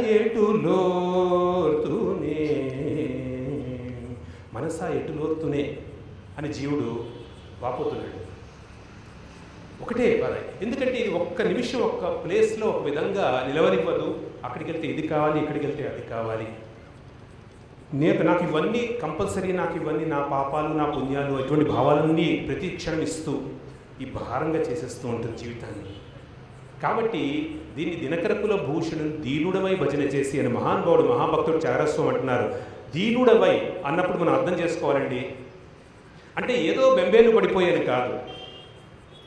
నా దృష్టిలో మనము స్వామికి సంకీర్తన చేసినా లేకపోతే స్వామికి ప్రే చేసుకున్నా కూడా ఏ రోజు కూడా స్వామి నాకేమీ లేదు, నా దగ్గర ఏమీ లేని వాడిని, నేను బికారీ లాంటి మాటలు మాట్లాడకూడదు, ఎప్పుడు ఉండకూడదు ఇటువంటి మాటలు. మనము అటువంటి భజనలు ఉన్నా కూడా అటువంటి భజనలు ఆలోచించి పాడాలి అవసరమా. నా ఎక్స్పీరియన్స్లోనే నాకు స్వామి దగ్గర ఒకటి అయింది, అందుకని చెప్తాను, తర్వాత చెప్తాను ఆ విషయం. ఏ మాట మాట్లాడుతున్నామో ఆ మాటకి అర్థం తెలుసుకుని పాడుతున్నామా మాట్లాడుతున్నామా అనేది చాలా ఆలోచించాలి. లేకపోతే ఏదో ఒకటి భజన ఉంది కదా అని మనం పాడేసామనుకోండి, మన అదృష్టం బ్రహ్మాండంగా ఉంది. మన అదృష్టం ఆయన వచ్చేసి మనం చూసుకుంటున్నారు, ఆయన వచ్చేసి మనకి అణువు హెల్ప్ చేస్తున్నారు. ఆయన ఇంత దిగి వచ్చి అవతారం మనకి చేస్తున్నప్పుడు నాకు ఏమీ లేదు అని బీద పలుకులు ఎందుకు పలకాలి? ఇది చాలా ఆలోచించాల్సిన విషయం అండి. ఈ మనస్సు ఈ విధంగా చేస్తుంది. ఎంతసేపు కూడా నాకేమీ లేదేమో అనుకుంటున్నాను. అందుకని దీనుడవై భజన చేసి అంటే దీనత్వం ఆ విధంగా కాదు, కానీ నీకు ఈ ప్రపంచంలో నీకు కావాల్సింది ఏం లేదయ్యా, ఇక్కడ నీకు రిసార్ట్, ఇక్కడ నీకు సేవ్ చేసేవాళ్ళు ఎవరు లేరు కాబట్టి ఆయన్ని పట్టుకోవాలి అన్న ఒక విధమైన దీనత్వం పట్టుకోవాలి. దీనుడవై భజన చేసి ఒక్క దినము గడుపుమన్నా. అదేంటంటే మరి ఇన్ని దినాలు ఎట్లా గడుపుతున్నానండి అంటే, ఇన్ని దినాలు నా పిల్లలు, నా భార్య, నా భర్త, నా ఇళ్ళు, నా 100 రూపీస్, నా 500 రూపీస్, నా 2000 రూపీస్, నా బ్యాంకులు, నా ఉద్యోగాలు, వీటిలో బతుకుతూనే ఉన్నాం. ఎలాగో జరుగుతూనే ఉంది. ఏది ప్రయారిటీగా నేను పెట్టుకుని వెళ్తున్నాను అన్న దానిపై డిపెండ్ అయ్యి ఉంది అంతే. ఇట్లా ఈ విధంగా మనసు మన పక్కకు పిలుస్తుంది. అందుకని కలిలో రాజస తామస గుణములు కలవారి చెలిమి కలసి మెలసి తిరుగుచు మరి కాలము గడపకనే సులభముగా కడతేరను సూచనలను తెలియజేయు వరత్యాగరాజు మాట వినవదేల గుణ విహీన. మనసుకు వస్తున్న మనసుకు అందరూ చెప్పుకోవాల్సిన విషయం ఇవి. కలిలో రాజస తామస, చాలా రాజస తామసాలు మనకి పొద్దున్న లేచినప్పటి నుంచి న్యూస్ పేపర్ మోస్ట్ ఇంపార్టెంట్ అని మనం అనుకుంటే అది రిపోర్ట్ చేసేదల్లా రాజసమే. వాళ్ళతో వీళ్ళతో గాసిప్, ఇంకా వాట్సాప్లు, ఇప్పుడు మనకి వాట్సాప్లు వచ్చాయి, అది మోస్ట్ ఇంపార్టెంట్ అవుతుంది మనకి. చూడండి ఏ విధంగా ఎప్పుడూ ఏదో ఒక ఆలంబన మనకు వచ్చేట్టు చూస్తూ ఉంటుంది. ఆలంబన తప్పనప్పుడు పర్వాలేదు, కానీ ఆ ఆలంబన మాత్రం ఏది మనం ముందరికి తీసుకెళ్తుందో స్వామి వైపు దాన్ని చేసుకోవడం చాలా ఇంపార్టెంట్. కాబట్టి మనస్సుకుండే నేచర్ మనస్సుకుంది, దాన్ని ఏదో మనం జయించగలము అని నేను చెప్పట్లేదు, కానీ చూడవలసి వస్తే దాన్నే మళ్ళీ మళ్ళీ మళ్ళీ చూస్తూ ఉండడం వల్ల ఆ నామ రుచి, తర్వాత లేకపోతే రూప రుచి, స్వామి భావన రుచి ఎక్కువ అవుతుంది. కాబట్టి అవి చేద్దాము. ఈ విధంగా మన మనస్సులు మనని బాధపెడుతున్నాయి, కష్టపెడుతున్నాయి, కాబట్టి దాన్ని కొంచెం అర్థం చేసుకునేట్టు మన మానస ప్రస్థానం అని నేను అనుకున్నాను. ముందరికి వెళ్తే కొన్ని ఇంకా ఎక్స్పీరియన్సెస్, స్వామి మిరాకిల్స్ లాంటివి కొన్ని జరగడం స్టార్ట్ అయ్యాయి. ఇది మధుర ప్రస్థానం అంటున్నాను, ఎందుకంటే స్వామితో దగ్గరికి వెళ్ళినప్పుడు మనకి అందరికీ కూడా స్వామి చూపెట్టే లవ్, స్వామి మొదట్లో మన దగ్గరికి తీసుకోవడము, మనకి ఎంతో టైం ఇవ్వడము, ఇవన్నీ ఒక మధురమైన ఘట్టం. అయితే ఎవరికి కూడా ఎటర్నల్గా టైం ఉండదండి. ఎంత అర్జునుడైనా కూడా కొన్నాళ్ళు తన దగ్గరగా ఉంటాడు, తర్వాత కృష్ణుడు అర్జునుడు కూడా దూరం పెడతాడు. అందరికీ ఎంతో కొంత లిమిటెడ్ టైం దొరుకుతుంది. ఆ లిమిటెడ్ టైంలో దొరికింది చాలు, ఆ దొరికినదే ఎంతో మధురమైనది. ఆ మధుర స్మృతులలో ఉండొచ్చు. అటువంటి కొన్ని స్మృతులు మీ ముందు ఉంచుతాను. ఫస్ట్ టైం మేము ఇంటర్వ్యూకి వెళ్ళినప్పుడు MBA పిల్లలందరూ స్వామి దగ్గర ఇంటర్వ్యూ, ఇది వైట్ ఫీల్డ్లో ఫస్ట్ సమ్మర్ కోర్స్ కంప్లీట్ చేసుకుని పుట్టపర్తికి రాగానే MBA పిల్లల్ని స్వామి ఇంటర్వ్యూకి పిలుస్తూ ఉన్నారు. మొన్నాడు ఇంటర్వ్యూ అనగానే రాత్రి ఇంకంతే, ఎవరికి నిద్రలు పట్టవు. ఫస్ట్ ఇంటర్వ్యూ విత్ స్వామి. కార్డులు చేయాలి స్వామికి, ఏం కార్డ్స్ చేయాలి, గ్రీటింగ్ కార్డ్ చేసుకెళ్ళాలి స్వామికి. అక్కడ ఇంకా మేము మొత్తం కలిపి MBA MFM కలిపి 27 మంది ఉండేవాళ్ళం. ఈ 27 మందిలో మధ్యలో బ్రెయిన్ స్టార్మింగ్ అనమాట. ఏం పెట్టాలి అక్కడ, ఏం పెట్టాలి స్వామికి, ఎట్లా చేయాలి కార్డు. అందరూ తలొక ఇది ఇచ్చాం. సరే మేము ఏమనుకున్నామంటే అందరి పేర్లు రాసేద్దాము, ఇక్కడ మనందరి పేర్లు రాసి స్వామికి ఇద్దామని అనుకున్నాం. వేరే వాళ్ళు చెప్పారు అవన్నీ వద్దులే బాబు, అందరి పేర్లు రాసేది ఎందుకు, మనం స్వామి ఫోటో పెట్టుకుందాము. స్వామి మనతో పాటు అందరు క్లాస్తో దిగిన ఫోటో వైట్ ఫీల్డ్లో సమర్పూర్ అని స్వామి దిగుతారు, ఆ ఫోటో పెట్టిద్దామన్నారు. సరే అట్లా పెట్టాము, ఏవో కొన్ని పద్యాలు అవి రాసాము, తీసుకెళ్ళాము, అంత బాగుంది. ఇంటర్వ్యూ రూమ్లోకి వెళ్ళాము. స్వామి ఫస్ట్ థింగ్ స్వామి చేసింది వచ్చి కూర్చున్న తర్వాత ఆ రోజు అప్పుడు ఫస్ట్ టైం నేను చూశాను స్వామి వచ్చినప్పుడు ఇంటర్వ్యూ రూమ్లోకి వచ్చినప్పుడు ఎట్లా కండక్ట్ చేసుకుంటారు అని. మనందరం వెళ్ళి ఇంటర్వ్యూ రూమ్లో కూర్చున్న తర్వాత స్వామి తలుపు వేసిన తర్వాత స్వామి ఫస్ట్ చేసేది లైట్ వేయడము, ఫ్యాన్ ఆన్ చేయడము చేసి మనకి కంఫర్ట్ ఫస్ట్ ఇచ్చి, అంటే వచ్చిన అతిథులకి ఏ విధంగా కంఫర్ట్ ఇవ్వాలో అటువంటి కంఫర్ట్ ఇచ్చి స్వామి కూర్చుని చిన్న చిన్నగా మధ్యలో వాళ్ళని వీళ్ళని చూస్తూ ఏదో జోక్ చేస్తూ వచ్చి కూర్చుని ఏది అని అక్కడ ఉన్న కార్డ్ తీసుకున్నారు స్వామి. కార్డ్ తీసుకుని స్వామి ఏం చేశారంటే పెన్ ఇచ్చారు ఈ లోపల ఎవరో స్వామి సైన్ చేయడానికి కార్డ్ పైన. అయితే పెన్ తీసుకుని స్వామి మేము ఏ విధంగా మొదట అనుకున్నామో అట్లా అందరి పేర్లు పిలిచి అటెండెన్స్ పిలుస్తున్నట్టు పిలవడం మొదలుపెట్టారు. అక్కడ ఒక్కళ్ళ పేరు లేదండి. ఫస్ట్ టైం స్వామి ఓమ్నిసియన్స్ చూడడం జరిగింది అనమాట, ప్రత్యక్షంగా చూడడం జరిగింది. ఒక్కళ్ళ పేరు లేదు అక్కడ, అన్ని పిలిచారు. శివకుమార్ వచ్చావు కదా అట్లా అని ఇట్లా ఇట్లా టిక్ పెడుతున్నట్టు యాక్ట్ చేశారు. యాక్ట్ చేసేసి అన్ని పేర్లు చదివేసిన తర్వాత హ్యాపీయా అన్నారు స్వామి. హ్యాపీయా అని అందరూ తిరిగి నేను ఇక్కడ టిక్ పెట్టాను మీ పేర్లు అనుకున్నారా, మీరు యూనివర్సిటీలోకి రావడానికి మీ పేర్ల మీద నేను టిక్ పెడితేనే మీరు వచ్చారు. Most happy. అంటే ఒక్క మాటలో ఆనందానికి అవధులు లేకుండా ఎంత ఆనందం ఇవ్వాలో అంత ఆనందం ఇవ్వగలిగింది స్వామికి. ఆ మాట అన్నారు Swami. That was the first thing. తర్వాత కొన్నాళ్ళకి ఫస్ట్ ఎక్స్పీరియన్స్ విత్ స్వామి, కొన్నాళ్ళకి మా అక్క బావగారు అక్కడ రావడం జరిగింది. ఒక నెల లోపలే జరిగింది, మా ఫస్ట్ ఇంటర్వ్యూ అయిన నెల లోపలే జరిగింది. సో మనం అక్కడ స్టూడెంట్స్గా ఉన్నప్పుడు ఇంకా సిఫార్సులు మనకి మన వాళ్ళు వచ్చారు అంటే వెళ్ళి స్వామికి సిఫార్సు చేసుకోవడం. స్వామి మా వాళ్ళు వచ్చారు, సో వెళ్ళి అడిగారు స్వామిని, స్వామి అక్క బావగారు వచ్చారంటే సరే రేపు రా ఇంటర్వ్యూకి అన్నారు స్వామి. ఇక్కడ చాలా ఇంట్రెస్టింగ్ థింగ్ జరిగింది. మొన్నటి వర్కింగ్ డే ఉండేసరికి ఏమైంది, పొద్దున్న ఇంటర్వ్యూకి మామూలుగా వెళ్ళిపోతామేమో అనుకున్నాను నేను. ఆ ఇంటర్వ్యూకి బయలుదేరి వెళ్ళొచ్చు అని అనుకుని రెడీ అయిపోయి వాడని అడిగి నాకు ఒక చిట్ ఇవ్వండి అని స్లిప్ ఇస్తారు. అక్కడ వెళ్ళాలంటే స్పెషల్గా ఏమైనా వెళ్ళాలంటే స్లిప్ కోసం వెళ్తే వాడని అన్నారు, ఎక్కడికి వెళ్తున్నావు అన్నారు. స్వామి ఇంటర్వ్యూకి పిలిచారండి అన్న అనేసరికి నాకేం చెప్పలేదు, నువ్వు వెళ్ళక్కలేను కాలేజ్కి వెళ్ళాలని. చాలా బాగా జరిగింది ఆ రోజు. ఒక నెక్స్ట్ 6 hours నేను ఎట్లా కాలేజీలో కూర్చున్నాను ఏం విన్నాను నాకే తెలియదు. నాకు ఆ రోజు ఫస్ట్ రేట్ 8 ఎవరు అంటే వార్డెన్ లైఫ్లో. స్వామి ఇంటర్వ్యూకి పిలిచినప్పుడు ఈయన అడ్డుపడ్డామా అని లోపల బాయిదిగా ఉంది. సరే మొత్తానికి ఏదో వచ్చుకున్నాను, సాయంత్రం వచ్చేసాను. భయంగా ఉంది దర్శనానికి వస్తుంటే సాయంత్రం కాలేజ్ అయిపోయిన తర్వాత. స్వామి ఏమంటారో పొద్దున్న నా కోసం చూశారేమో అనుకుని నేను ఈ భావంతో ఉన్నాను. అంత దూరం నుంచి వస్తున్న స్వామి కరెక్ట్గా అదే మాటలు మాట్లాడడం మొదలుపెట్టారు. దగ్గరికి వస్తే ఏడి వాడు ఏడి హైదరాబాద్ బాయ్ దున్నపోతా, నేను పొద్దున పిలిస్తే రాలేదా అని స్టార్ట్ చేశారు. అంటే అప్పుడు నోటి వరకు వచ్చిన మాట ఏమిటంటే వాడని ఎలా చేయలేదండి అని. కానీ ఏదో సెన్స్, కొంచెం కామన్ సెన్స్ ఎక్కడో పనిచేసినట్టుంది.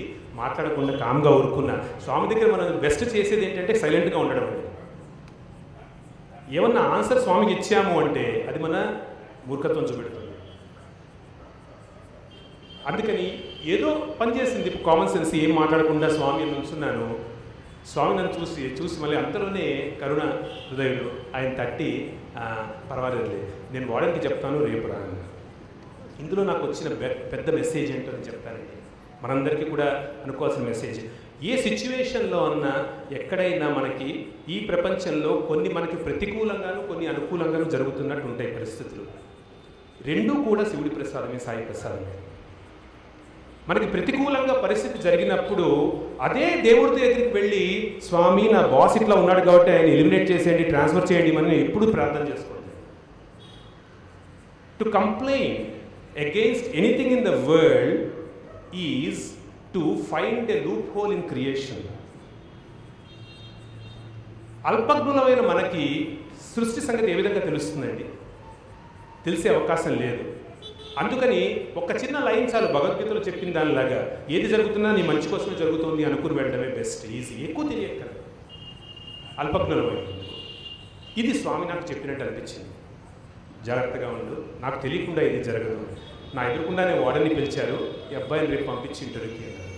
నాకు సరే అన్నారు. సరే మొన్ననాడు ఇంకా మనం రాయల్ వేలో ఇంటర్వ్యూకి పొద్దున వచ్చాము. అక్కాబావ గారు కూడా వచ్చారు. ఇంటర్వ్యూ రూమ్లోకి వెళ్ళడం జరిగింది. స్వామి అందరినీ సింపుల్గా కూర్చోబెట్టుకున్న తర్వాత నేను స్వామి పాదాల దగ్గర ఒక సీట్ అక్కడ కూర్చున్నాను. నేను లోపలికి వెళ్ళేప్పుడు ఒక గులాబీ పువ్వు కొనుక్కుని వెళ్ళాను. బయట గేట్ దగ్గర స్వామికి ఇద్దామని. అది ఎంతో గుర్తులేదు, రూపాయన్నర పెట్టి గులాబీ పువ్వు కొనుక్కు వెళ్ళిన తర్వాత స్వామికి ఇచ్చారు. స్వామి ఇట్లా చూశారు ఫస్ట్ నన్ను, తర్వాత గులాబీ పువ్వు తీసుకున్నారు. గులాబీ పువ్వు తీసుకుని ఎందుకు కొన్నావు అన్నారు. అంటే స్వామి మీకు ఇవ్వడానికి కొన్నాను అంటే తప్పు. ఇప్పుడు స్వామికి ఇదే పుష్పం ఇచ్చేది, ఇది సాయంత్రం కల్లా వాడిపోతుంది, ఎప్పుడు వాడని పుష్పం హృదయ పుష్పం, అది అన్నారు. బ్యూటిఫుల్ పాయింట్ సాంగ్, ఇది కావాలి నాకు అన్నారు. అని సరే తెచ్చావు కదా, ఇది ఎంత కరుణా సముద్రులు అంటే మనం ఏం చేసినా కూడా దాన్ని ఒట్టిగా కాబట్టి అంతలోనే కరుణ, అంతలోనే తండ్రి, అంతలోనే తల్లి. కాబట్టి ఆయన పువ్వు తీసి ఏది అక్కేది అని చెప్పి ఇట్లా విసిరారు. ఫిజికల్గా చూసుకుంటే స్వామికి మా అక్క ఎట్లా తెలుస్తుందండి. అంతవరకు ఎంతమంది రోజు స్వామి దగ్గరికి వస్తూ ఉంటారు, ఆ స్వామికి ఎట్లా తెలుస్తుంది. అక్క కరెక్ట్గా వెళ్ళి అక్క మీద పడింది ఆ పువ్వు. ఆ అక్క ఇక్కడే ఉంది, అక్క మీద పడింది ఆ పువ్వు. తర్వాత ఏవో ఇంకా మిగతా అంతా మాట్లాడుతూ స్వామి నా చెయ్యి పట్టుకున్నారు. నా చెయ్యి పట్టుకుని ఇట్లా ఇట్లా ఇట్లా ఇట్లా అంటున్నారు. ఇక్కడ ఒక రింగ్ ఉండేది. నేనేం చేశానంటే అహ్మదాబాద్ నుంచి జాబ్ వదిలేసి డైరెక్ట్గా స్వామి దగ్గరికి వచ్చాను. వైట్ ఫీల్డ్కి వచ్చి చూస్తే అక్కడ బయట స్వామి ఫోటోలు పెట్టి చాలా ఉంగరాలు అవన్నీ అమ్ముతూ ఉండేవారు. అది చాలా నచ్చింది నాకు. అరే నగర లేదనుకున్నాను, ఒక ఉంగరం కొనుక్కున్నాను. బ్లాక్ ఉంగరం నాకు గుర్తుంది. అది బ్లాక్ ఉంగరం, పైన స్వామి రెడ్ అండ్ ఇది ఉందన్నమాట, ఆరెంజ్ రోడ్. సో అది వేసుకున్నాను, ₹2 ఉంగరం.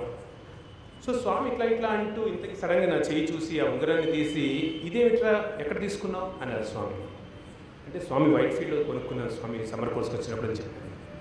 స్వామి నన్ను ఓ కొనుక్కున్నావా, ఎంత ఇది అన్నారు. ఎంత అయింది అన్నారు. ₹2 అయింది స్వామి. స్వామి అందరి వైపు చూసి ఇట్లా నన్ను ఏడిపిస్తున్నట్టు స్వామి విలువ ₹2 అండి అన్నాడు. స్వామి విలువ ₹2 చేశాడు ఈ అబ్బాయి అని నాకు మొహం చిన్నపోయింది. నేను ఏమన్నాలో నాకు తెలియలేదు. అది చెయ్యి స్వామి చేతిలో నా చెయ్యి ఉంది. స్వామి ఆ ఉంగరం పట్టుకుని చూడు బంగారు అని ఉంగరం తీశారు. తీసి 3 సార్లు మాట్లాడుతూ ఈ మధ్యలో ఏదో ఒకటి మాట్లాడుతూనే ఉన్నారు. దానిపైన 3 సార్లు ఊదారు అని ఊదారు. ఊదేసరికి ఈ ఉంగరం అయింది. ఇదేమో సిల్వర్ లాగా అనిపించింది, ఈ పైన గోల్డ్ స్వామి ఎంబాస్డ్ ఉంది. సరే అది స్వామి చూపెట్టి బాగుందే అని అందరికీ పంపించారు. అక్కడ ఇంటర్వ్యూ రూమ్లో ఉన్న అందరికీ పిలిచి అది ఏమిటో చెప్పండి, ఏం మెట్టలో చెప్పండి అన్నారు స్వామి. అంటే అందరూ ఏదో తలగొట్టి చెప్పారు. కొంతమంది ఫారినర్స్ ఉన్నారు, కొంతమంది ప్లాటినం అన్నారు, కొంతమంది అందరూ ఒకళ్ళని మించి ఒకళ్ళు చెప్పారు.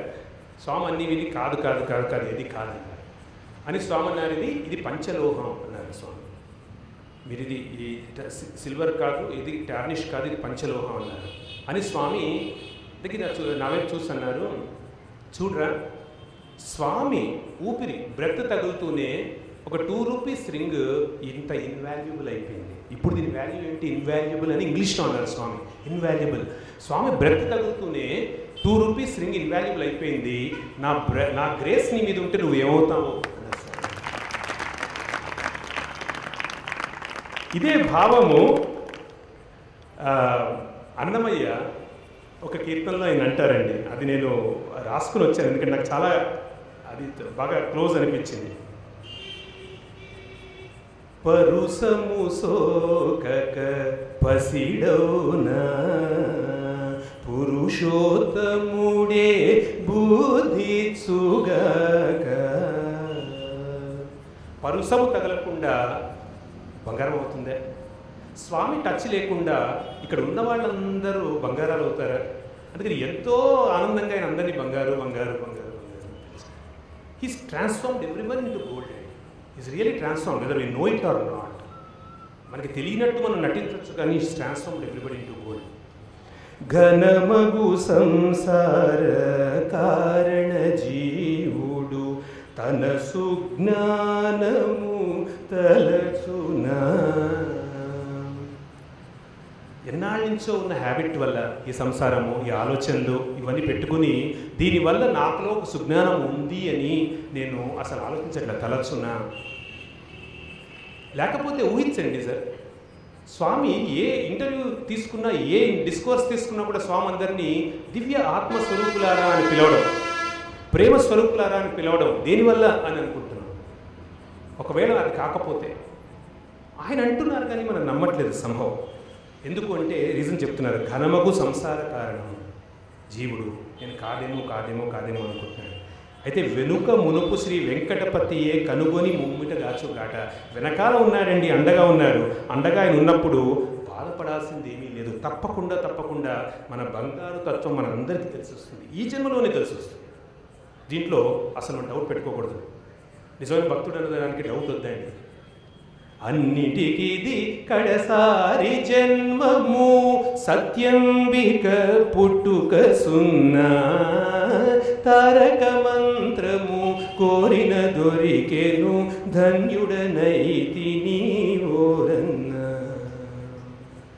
తప్పకుండా ఈ నమ్మకంతో మనం ముందరికి వెళ్దాం.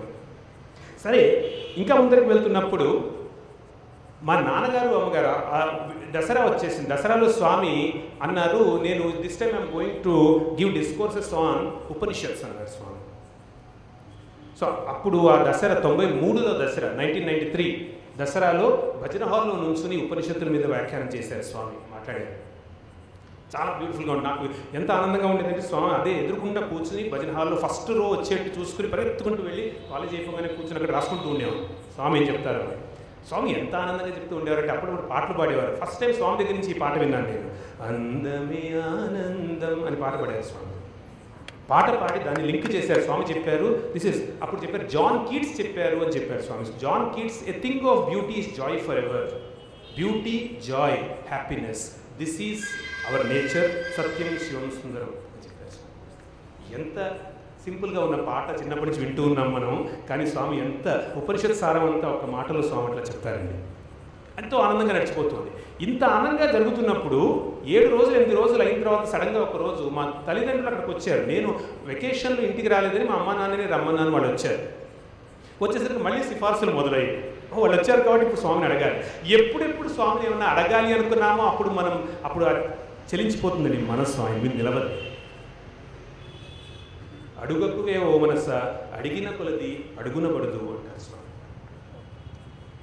అడుగుతాము స్వామిని ఏమైనా అడగాలి అని వెళ్తే ఇంతే మనం ఇది విచలమైపోతుంది. కాబట్టి ఆ రోజు స్వామిని అడగాలంటే ఇప్పుడు స్వామి భజన హాల్లో నేను కూర్చుని స్వామి మాట్లాడుతున్నప్పుడు నేను ఇక్కడ రాసుకుంటుంటే అయిపోగానే స్వామి ఏమో ఆ రోజుల్లో యజుర్మంతులు ఉండేది కదా, స్వామి ఇంటర్వ్యూ రూమ్లోకి వెళ్ళిపోయేవారు, కలిపేసుకునేవారు, హారతి తీసుకుని ఇలా వెళ్ళిపోయేవారు. నాకు ఛాన్సే ఉండదు స్వామిని అడగడానికి అనుకుని పెద్ద మాస్టర్ ప్లాన్ వేశాను. ఆ టైంలో ఆ రోజు లోపల కూర్చోకుండా నేను ఆ బయట వరండాలో కూర్చున్నాను. అది కూడా ముందరికి వెళ్ళి కూర్చున్నాను. స్వామి ఒకవేళ అటువైపు నుంచి బయట వస్తే పొరపాటున ఇటు కొంచెం ఇట్లా తల తిప్పారంటే వెళ్ళి స్వామికి ఇచ్చేద్దాం. అది అట్లీస్ట్ 20% ఛాన్స్, 10% ఛాన్స్. స్టూడెంట్స్కి అక్కడ ఉన్న వాళ్ళందరికీ తెలుసు, డివోటీస్కి తెలుసు. ఇవన్నీ పెద్ద పెద్ద స్ట్రాటజీస్ నడుస్తూ ఉంటాయండి. ఏ విధంగా స్వామిని ఎక్కడ పట్టుకోవచ్చు, అదొక ఆనందం.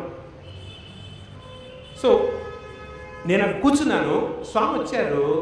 నేనేమో చిన్న స్లిప్పులో స్వామికి ఒక ప్రాపర్గా లెటర్ రాయాలి అట్లా కూడా ఏమీ లేదు. చిన్న స్లిప్పులో స్వామికి అమ్మా నాన్న వచ్చారు, స్వామి మాట్లాడండి అని రాసి ఇంతే ఉంది. దాన్ని మడిచి చేతిలో పట్టుకున్నాను. స్వామికి ఇద్దాము అనుకుని ఇట్లా చేతిలో పట్టుకుని స్వామికి ఫస్ట్ రాగా దండం పెడుతున్నారు. స్వామి ఏం చేశారంటే నా వెనకాల ఉన్న వాళ్ళతో అటు ఇటు మాట్లాడుతున్నారు. నన్ను చూడలేదు అసలు.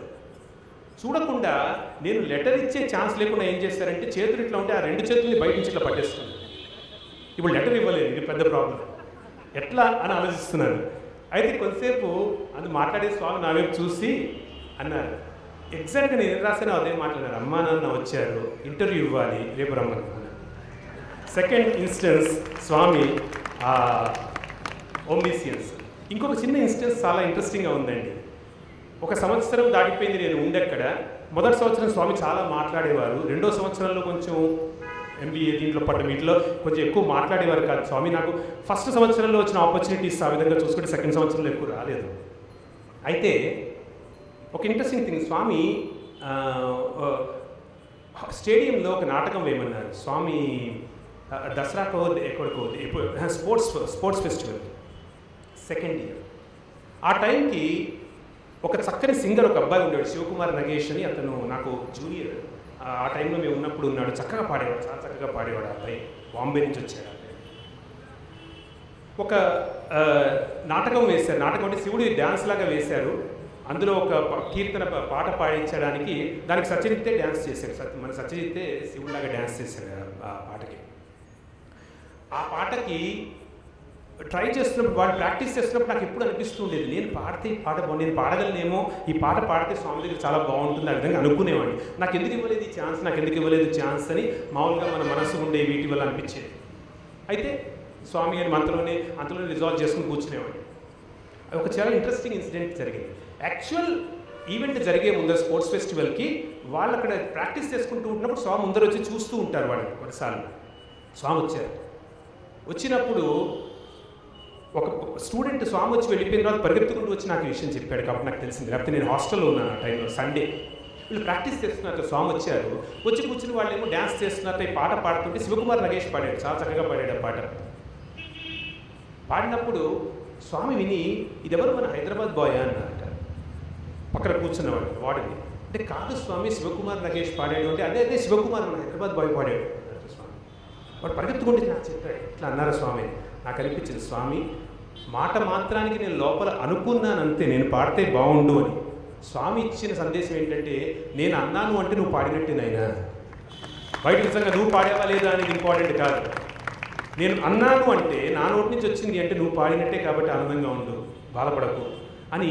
అంత ఎక్కడన్నా ఒక క్రిమికీటకాదులు కూడా ఎక్కడన్నా బాధపడుతూ ఉంటే వాటి బాధను అండర్స్టాండ్ చేసుకోగల కరుణామూర్తి. కరుణామూర్తి అంటే నాకు త్యాగరాజస్వామి పాట గుర్తొస్తుంది. కరుణా జలధే దాశరథే కమనీయానన సుగుణనిధే నీమయమే గాని ఈలను ఏమని నే దూరుదును. మళ్ళీ ఇదే మాట అండి. ఇదంతా ప్రపంచమంతా నువ్వుగా ఉన్నప్పుడు నీ మయమే కానీ ఈలను ఏమని ఎవరిని నేను తిట్టగలను అంటాడండి చారాస్వామి.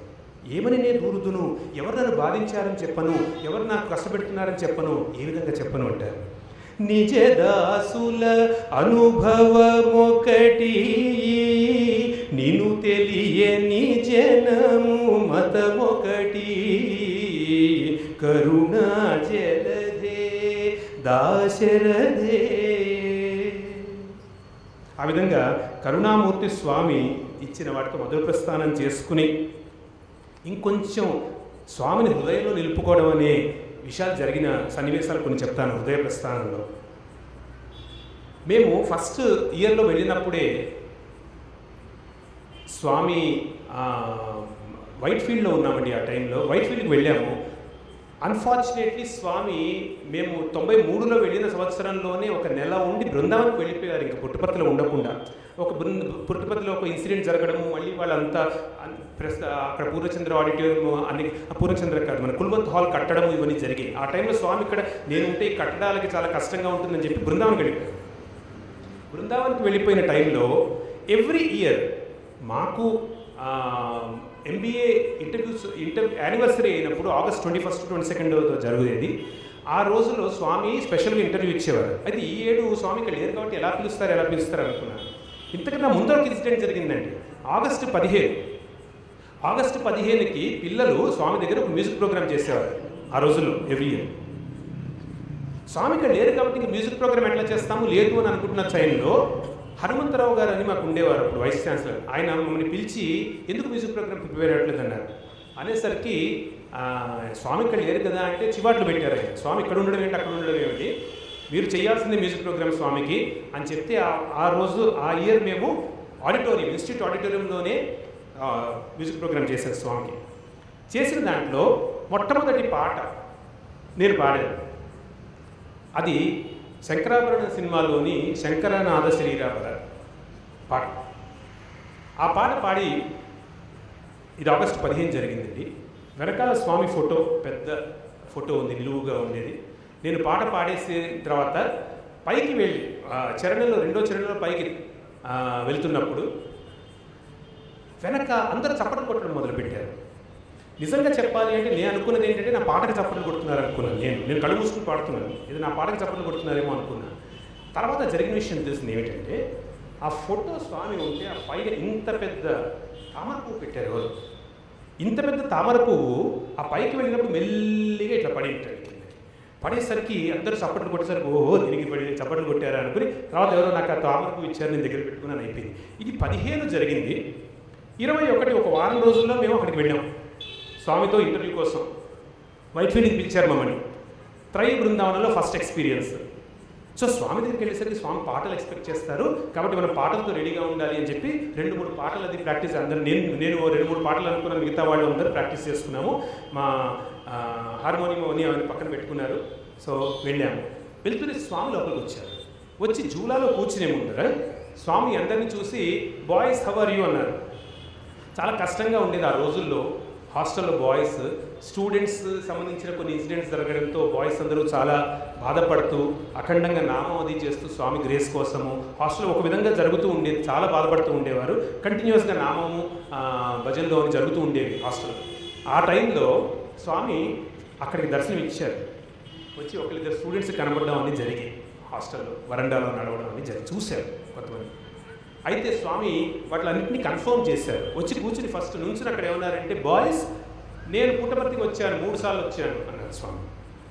అంటే అందరు బాయ్స్ వింటున్నారు. అప్పుడు అన్నారు ఫస్ట్ టైము అని ఒక బాయ్ గురించి చెప్పారు, ఎక్కడ వరండాలో చూసింది, అతను నిజంగానే చూశాడు, ఎవరు నమ్మలేదు అని చెప్తే అన్నారు. సెకండ్ టైం ఇంకోటి చెప్పారు.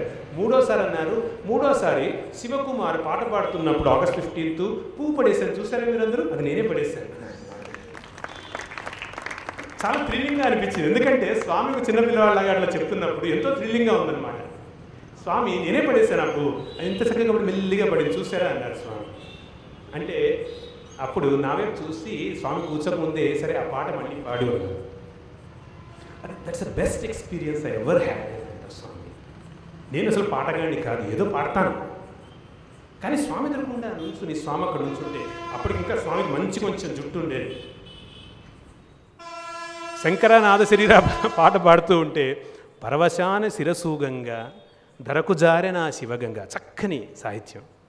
ధరకు జారెను ఆ శివగంగ నీ గానలహరి నేమునుగంగా ఆనంద వృష్టినే తడవంగా. అది పాడుతున్నప్పుడు స్వామి తల ఇట్లా ఇట్లా జటాజూటంలాగా ఊపుతున్నారు. నేను అనుకున్నానండి ఇంకా కైలాసం అంటే వేరే ఎక్కడుంది ఏమీ లేదు అని నాకు క్లియర్గా అనిపించింది. ఇదే కైలాసం. మీరు అందరు నిజంగా చెప్తున్నా అండి, ఎక్కడ కైలాసం ఉందో వైకుంఠం ఉందో మనం ఎవ్వరం చూడలేదు. మీరందరూ కనుక స్వామితో పాటు పూర్ణచంద్ర కుల్వంత్ హాల్లో కూర్చుని చివరికి పట్టుకుని స్వామి ఇటువంటి సభలు చాలా చేశారు. అక్కడ అందరూ ప్రోగ్రామ్స్ చేస్తూ ఉండేవాళ్ళు, ఇయర్ లాంగ్ ప్రోగ్రామ్స్ అవుతూ ఉండేవి. స్వామితో పాటు అక్కడ కూర్చుని కొన్ని రోజులు 8, 8:30, 9 అయిపోతూ ఉండేది. కూర్చుని అవన్నీ ఎంజాయ్ చేస్తున్నప్పుడు జరిగేదేదో జరుగుతోంది, డ్యాన్సులు అన్నీ. మీ అందరి దృష్టి మాత్రం స్వామి పైన ఉంది. స్వామి ఎలా ఎంజాయ్ చేస్తున్నారో ఉంది. ఇంతకు మించి వైకుంఠము అంటే ఏమీ లేదండి.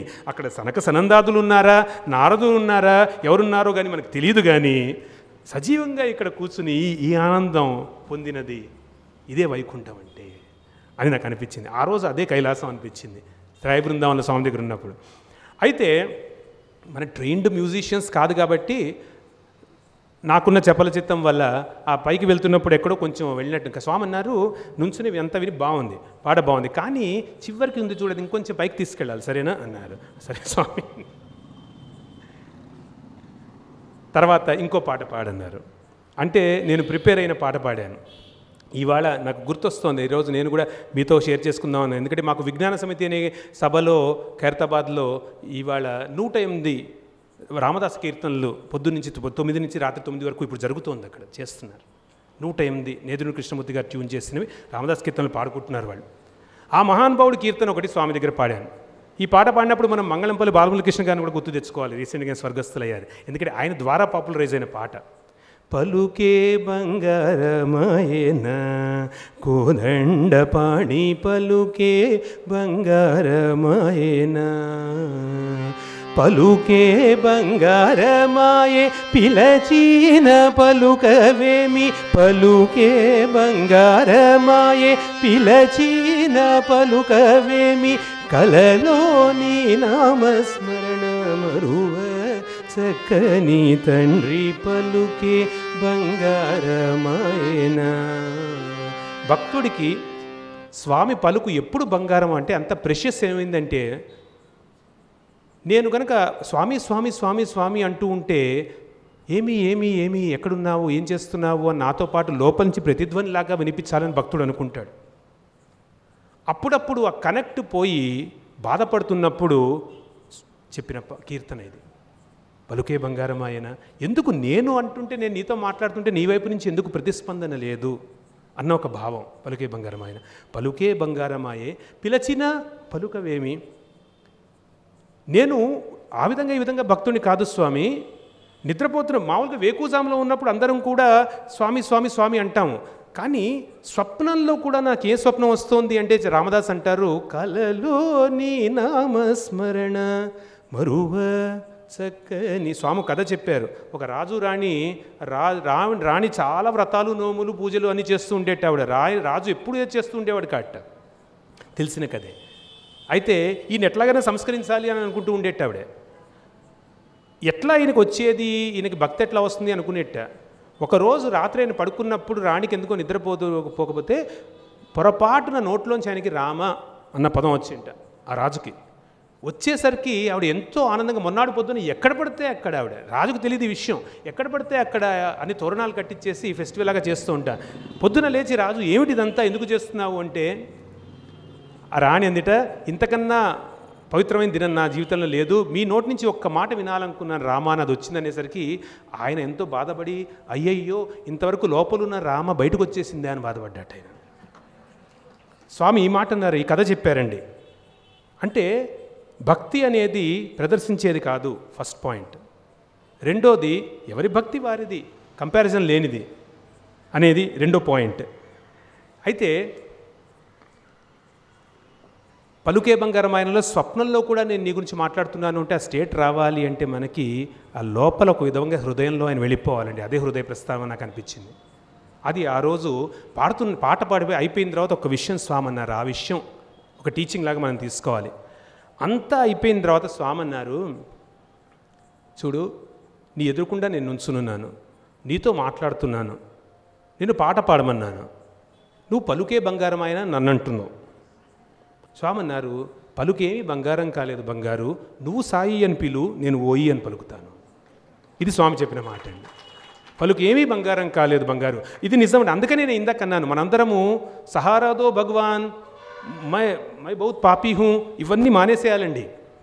ఎదురుకుండా ఉన్నారు, ఎదుటనున్నాడు వాడు, ఇంతకన్నా అదృష్టం ఎక్కడుంది, దాన్ని గమనించాలి. కానీ నాకేమీ లేదు అని అనుకోకూడదు. ఇది నాకు వచ్చిన లెర్నింగ్. తర్వాత మా సార్ ఎవరైతే ఉన్నారో సుధీర్ భాస్కర్ గారు, నేను పక్క పిలిచి బాగా చివాట్లు పెట్టారు నన్ను, ఏమిట్రా అదేం పాటరా నువ్వు సెలెక్ట్ చేసుకోవడం అని. అదొకటి అర్థమైంది ఆ రోజు. ముందరికి వెళ్తున్నప్పుడు హృదయ ప్రస్థానం అన్నప్పుడు నాకు చాలా క్లోజ్గా, అంటే కొన్ని విషయాలు చెప్పే ఉన్నాయనుకోండి, ఒక విషయం గుర్తొస్తుంది, ఇక్కడ నేను రాసుకోలేదు కానీ ఇంతకుముందు కొన్నిసార్లు నాకు అవకాశం వచ్చినప్పుడు నేను చెప్పాను, కానీ మళ్ళీ చెప్తాను. ఎందుకంటే కొత్త డివోటీస్ ఉండే ఛాన్సెస్ ఉన్నాయి కాబట్టి అది నాకు చాలా క్లోజ్ హార్ట్ కానీ షేర్ చేసుకుంటాను. ఎందుకంటే ఈ ఎక్స్పీరియన్సెస్ స్వామి ఎదురుకుండా రీసెంట్గా 2010లో స్వామి నిర్యాణం అయ్యే ముందర నాకు మళ్ళీ ఛాన్స్ ఇచ్చారు స్వామి ఇది చెప్పడానికి. కాబట్టి చాలా ఇంపార్టెంట్ ఎక్స్పీరియన్స్ నాకు, అందుకని మీతో మళ్ళీ షేర్ చేసుకుంటాను. 94 ఏప్రిల్లో కొడైకెనాల్లో మేము ఉన్నాం. స్వామి కొన్ని రోజులు మమ్మల్ని పిక్నిక్ తీసుకెళ్ళేవారు. స్వామి పిక్నిక్ తీసుకెళ్ళడం చాలా ఇంట్రెస్టింగ్ సిచ్యువేషన్. ఎందుకంటే ఎలా ఉంటుంది అంటే అదొక ఎంటూరేజ్ అనమాట. స్వామితో పాటు వెళ్తుంటే ఒక ఎంటూరేజ్, ఒక ప్రైమ్ మినిస్టర్ ప్రెసిడెంట్ వెళ్తున్నప్పుడు ఫస్ట్ ఆఫ్ ఆల్ ఎన్ని కార్లు ఏ విధంగా వెళ్తుందో అదేవిధంగా ఒక ఎంటూరేజ్ అనమాట. ఎందుకంటే అందరూ స్వామితో పాటు కొడైకెనాల్కి డివోటీస్ వస్తారు కాబట్టి వాళ్ళ కార్లు వెనకాల అన్నీ వెళ్తూ ఉంటాయి. సో మాది ఒక బస్సు మాకు మాట్లాడారు స్వామి, అందరినీ అది ఎక్కమన్నారు. ఎక్కి బస్సును ముందర వెళ్ళమన్నారు స్వామి. కారు వస్తోంది వెనకాల, అయితే కారు దీనివల్ల స్లోగా వెళ్తోంది బస్సు. మేము వెనకాల నుంచి అందరము గ్లాసెస్లోంచి చూస్తున్నాం. మొత్తం కొడైకెనాల్ అండి, అక్కడే జనమంతా అక్కడే వచ్చి నుంచున్నట్టు ఉంటుంది. రెండు వైపులా అందరూ బారులు తీరి స్వామికి ఒక్కసారి నమస్కారం చేసుకుని, స్వామి విండోస్ అన్నీ రోల్ డౌన్ చేసి అందరికీ మెల్లిగా అందరికీ దర్శనం చేస్తూ, పిక్నిక్ అన్న మాటే కానీ అందరికీ దర్శనం ఇవ్వాలి అన్న ఒక ఉత్సాహంతో స్వామి బయటకు వచ్చి అందరికీ ఇచ్చి కొంచెం దూరం వెళ్ళిన తర్వాత అక్కడ జనసందడి తగ్గేసరికి స్వామి ఒక ఇంట్రెస్టింగ్ పని చేశారు. బస్సు ఆగిపోయింది, స్వామి కారు దిగారు, బస్సు ఎక్కారు. వచ్చి స్వామి బస్ ఎక్కంగానే బస్సులో ఉన్న బస్సుకు కూడా కొంచెము కూలింగ్ షేడ్స్ ఉన్న గ్లాసెస్ లాంటివే అన్నీ వేసేసారు. స్వామి కార్ షేడ్స్ అవన్నీ కూడా వేసేసారు. వేసేసి మళ్ళీ బస్సు వెళ్తోంది, కారు వెనకాల వెళ్తోంది. కొంచెం ముందరికి వెళ్ళేసరికి మళ్ళీ జనసందడి, అందరూ వరుసగా నుంచున్నారు. భక్తులందరూ ఈసారి వాళ్ళందరూ కారుకి నమస్కారం చేస్తున్నారు. కారుకి నమస్కారం చేస్తుంటే స్వామి మాకు చూపెట్టారు. చూపెట్టి దేఖో దేఖో దేఖో అన్నారు. అనేసరికి అందరు చూసి మేమందరం కూడా స్మైల్ చేస్తాం. స్మైల్ చేస్తే ఏమర్థమైంది అన్నారు స్వామి. అంటే స్వామి వాళ్ళందరూ మీరు ఉన్నారనుకుని నమస్కారం చేస్తున్నారంటే అది కాదురా, అది కాదు విషయము. ఇది సత్సంగం దుత్సంగం అంటే అర్థము స్వామితో ఉంది కాబట్టి ఆ కారికి కూడా నమస్కారాలు వస్తున్నాయి. ఇప్పుడు స్వామి లేకపోయినా స్వామి మీ దగ్గరికి వచ్చారు కాబట్టి మీతో ఉన్నాను కాబట్టి స్వామికి కూడా ఇక్కడ నమస్కారాలు రావట్లేదు అన్నారు స్వామి. స్వామి చెప్పారు ఇది సత్సంగం దుత్సంగం అంటే. ఇట్ వాస్ ఫెంటాస్టిక్ అంటే ద వే హీ ఎక్స్ప్రెసెస్. తర్వాత కొంచెం ముందరికి వెళ్ళిపోయిన తర్వాత బయటికి వెళ్ళిపోయాము కొడైకెనాల్లో. ఇంకా అక్కడ జనసందడి లేదు. ఒక ముసలావిడ పళ్ళు అమ్ముతోంది, కమలా పళ్ళు అమ్ముతోంది, బుట్ట. స్వామి మాట పంపించారు. మాట పంపిస్తే ఇంత నోట్ల కట్ట మేము చూసిన ఆ నోట్ల కట్ట ఇచ్చేసి బుట్ట పళ్ళన్నీ తీసుకున్నారు స్వామి. బుట్టో 2 బుట్టలు తీసుకుని అన్ని కారు లోపల పెట్టేశారు. మరి ఆవిడేమి ప్రార్థించిందో ఆవిడకి ఏమైందో మనకు తెలియదు. ఇవన్నీ ఎవరి ఇండివిజువల్ డివోటీస్కి వాళ్ళ ఓన్ కథలు. మేము బయట నుంచి చూస్తున్నది మాత్రం ఈ విధంగా జరిగింది. అయితే వచ్చేసరికి స్వామి ఆ కమలా పళ్ళు తెప్పించి అందరికీ ఒక్కొక్కటి ఇచ్చారు. స్టూడెంట్స్కి ఇచ్చేసరికి అందరు తీసుకున్నారు. ఇప్పుడు సిచ్యువేషన్ ఏంటంటే స్వామి ఒక సీట్లో కూర్చుంటారండి బస్సులో. ఓ సీట్లో కూర్చునేసరికి డ్రైవర్కి చాలా కష్టం. ఎందుకంటే అందరూ అక్కడికి గుమ్ముకుడతారు. బస్ బ్యాలెన్స్ అవ్వదు అసలు. అందరూ అక్కడికి గుమ్ముకుడతారు. సో అందరు చుట్టూరా కూర్చున్నారు స్వామికి. సరే స్వామి పాటలు పాడమన్నారు, అవి అవుతున్నాయి. ఈ లోపల కమలాపళ్ళు ఇచ్చారు. అయితే మెల్లిగా ఒక స్టూడెంట్కి ధైర్యం చేసి ఏం చేశాడంటే కమలాపండు తీసి అందులోంచి తొన తీసి స్వామికి ఇచ్చాడు. స్వామి తీసుకున్నారు. ఇంకా చూడండి ఒకళ్ళు తీసుకున్నారు తొన, మిగతా వాళ్ళు తాగుతుందే. మెల్లి వరుసగా అందరు తీస్తోనాలు ఇవ్వడం మొదలుపెట్టారు స్వామి. ఒకటి తీసుకున్నారు, 2 తీసుకున్నారు. నేను తొన తీశాను అర్జెంటుగా స్వామికి. ఇక్కడ ఉంటే స్వామి వెనకాల సీట్లోనే కూర్చున్నాను. నేను తొన తీశాను స్వామికి ఇద్దామని. అయితే స్వామి ఒక గమనించాను. తొన తీసుకున్నప్పుడు స్వామి ఏంటంటే తిన్నారు. తినేసి ఆ గింజలు ఇట్లా చేతిలోకి తీసుకుని పట్టుకుంటున్నారు. తలుపులన్నీ వేసేస్తున్నాయి, తలుపులు తీయట్లేదు, కిటికీలు. చేతిలో పట్టుకుంటున్నారు స్వామి. నాకు చాలా బాధ అనిపించింది. అదేమిటి స్వామి గింజలు ఇచ్చి ఇంత కష్టపెట్టడం ఎందుకు? మనం గింజలు ఇవ్వకూడదు స్వామికి, గింజలు లేనిది ఇవ్వాలి అని అనుకున్నాను. అనుకుని అందులోంచి గింజలు తీయడానికి ప్రయత్నించా. మీరు ఊహించుకోవచ్చు, ఒక తొన తీసుకుని అందులోంచి గింజలు తీస్తే ఏ విధంగా మ్యూటిలేట్ అయిపోతుంది. అది కొంచెం ఎంత జాగ్రత్తగా తీయాలనుకున్నా కూడా కొంచెం మ్యూటిలేట్ అయిపోయింది. అది అయిపోయేసరికి అది చూసేసరికి నాకు సిగ్గు వచ్చింది. అది ఇది ఎట్లా ఇస్తాను స్వామికి ఇప్పుడు? అందుకని చేతిలో పట్టుకున్నాను ఇట్లా. ఈ లోపల స్వామి ఏం చేశారు, వరుసగా ఇంకా కాంపిటీషన్ స్టార్ట్ అవుతుంది. తొనలు ఇవ్వడంతో స్వామి అన్నారు enough enough enough, I'm not a Kumbhakarna అన్నారు Swami. I'm not a Bakasura, I'm not a Kumbhakarna, మీరు తినండి అనేసారు స్వామి. అని ఒక 2 నిమిషాలు పాటలు వింటున్నట్టు భజనలు వింటున్నట్టు చేసి స్వామి మెల్లిగా ఎవరు చూడనప్పుడు నా వైపు చూసి ఇట్లా చేయి చాచారు తొనిమ్మని. నాకు వచ్చిన భావం ఏంటంటే ఎక్కడో చిన్న ఆలోచన కనుక మనకు వస్తే స్వామికి ఇది కంఫర్టబుల్గా ఉంటుంది అన్న ఒక భావం మనకు వస్తే ఆ భావాన్ని ఇమీడియట్గా ప్రతిస్పందన స్వామి. నాకు వచ్చిన భావం ఏంటంటే ఇక్కడ ఒక జీవితాంతం వెయిట్ చేయక్కర్లేదు, ఇంత సేవ చేయాలన్న ఒక శబరిలాగా. మనం ఎంత దృష్టం ఉంది మనకి. ఆవిడ చిన్నప్పుడు ఎప్పుడో పతంగ మహాముని వారు చెప్పినప్పుడు అది విని నమ్మి రాముడు అన్నవాడు వస్తాడు అని కూడా చూడలేదు. రాముడు వస్తాడు అనుకుని ఓ పర్ణశాల కట్టుకుని అక్కడ రోజు దానికి ఇల్లు అలకడము, అక్కడ ముగ్గులు వేసుకోవడము, పూలన్నీ రెడీగా పెట్టుకోవడము, నీళ్లు రెడీగా పెట్టుకోవడం, కాళ్ళు కడగడానికి పళ్ళు రెడీగా పెట్టుకోవడము, ఇవన్నీ రోజు. ఎందుకంటే ఏ రోజు వస్తారో తెలియదు. ఎంత సింబాలిక్ అండి. బికాజ్ నిజంగా చెప్పాలంటే none of us know what is the day on which God is going to walk into your heart. You don't know. శబరికి ఒక లైఫ్ మొత్తం వాడు ఎట్లా స్పెండ్ చేసిందని స్పెండ్ చేసి విసుగు లేకుండా చివరి రోజుల్లో ఆవిడకి ఇంకా కళ్ళు చూపు ఏదో సరిగ్గా కనబడలేదు అన్న టైంలో వచ్చాడు. ఎలా వచ్చాడు? అది కూడా ఆయనకేదో ప్రాబ్లంతో వచ్చాడు. మామూలుగా వచ్చి నీ కోసం వచ్చాను అని చెప్పకుండా నా ప్రాబ్లం అని చెప్తూ వచ్చాడు శబరి దగ్గరికి. అటువంటి వింత సిచ్యువేషన్. అది త్యాగరాజస్వామి చెప్తూ కీర్తన ముఖారి రాగంలో కీర్తనలో ఆయన చెప్పారండి. అది స్వామి ఎదురకుండా నేను ప్రజెంట్ చేశాను కాబట్టి దాన్ని మళ్ళీ నేను గుర్తు చేసుకుంటాను సంస్మరణ. ఎంత నీనే వర్ణింతును శబరి భాగ్యము దాంతలు వరకాంతలు జగమంత నిండి ఉండగా. దాంతల వరకాంతలు, దాంతల అంటే బాగా విజ్ఞానులండి, విషయం తెలిసిన వాళ్ళు, మునులు. అటువంటి మునులు వారి వరకాంతలు, వారి ధర్మపత్నులు మరి ఎంతో తెలిసిన వాడు వారే.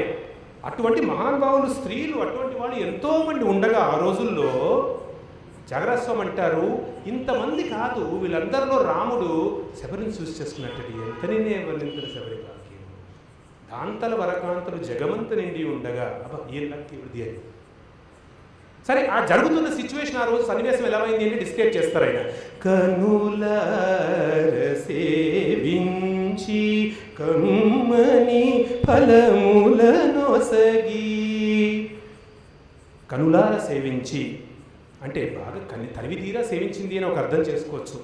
అయితే నిజంగా జరిగిన విషయం ఏమిటి అంటే జాగరస్వామి హృదయాన్ని మనం అండర్స్టాండ్ చేసుకోవడానికి ట్రై చేస్తున్నాం.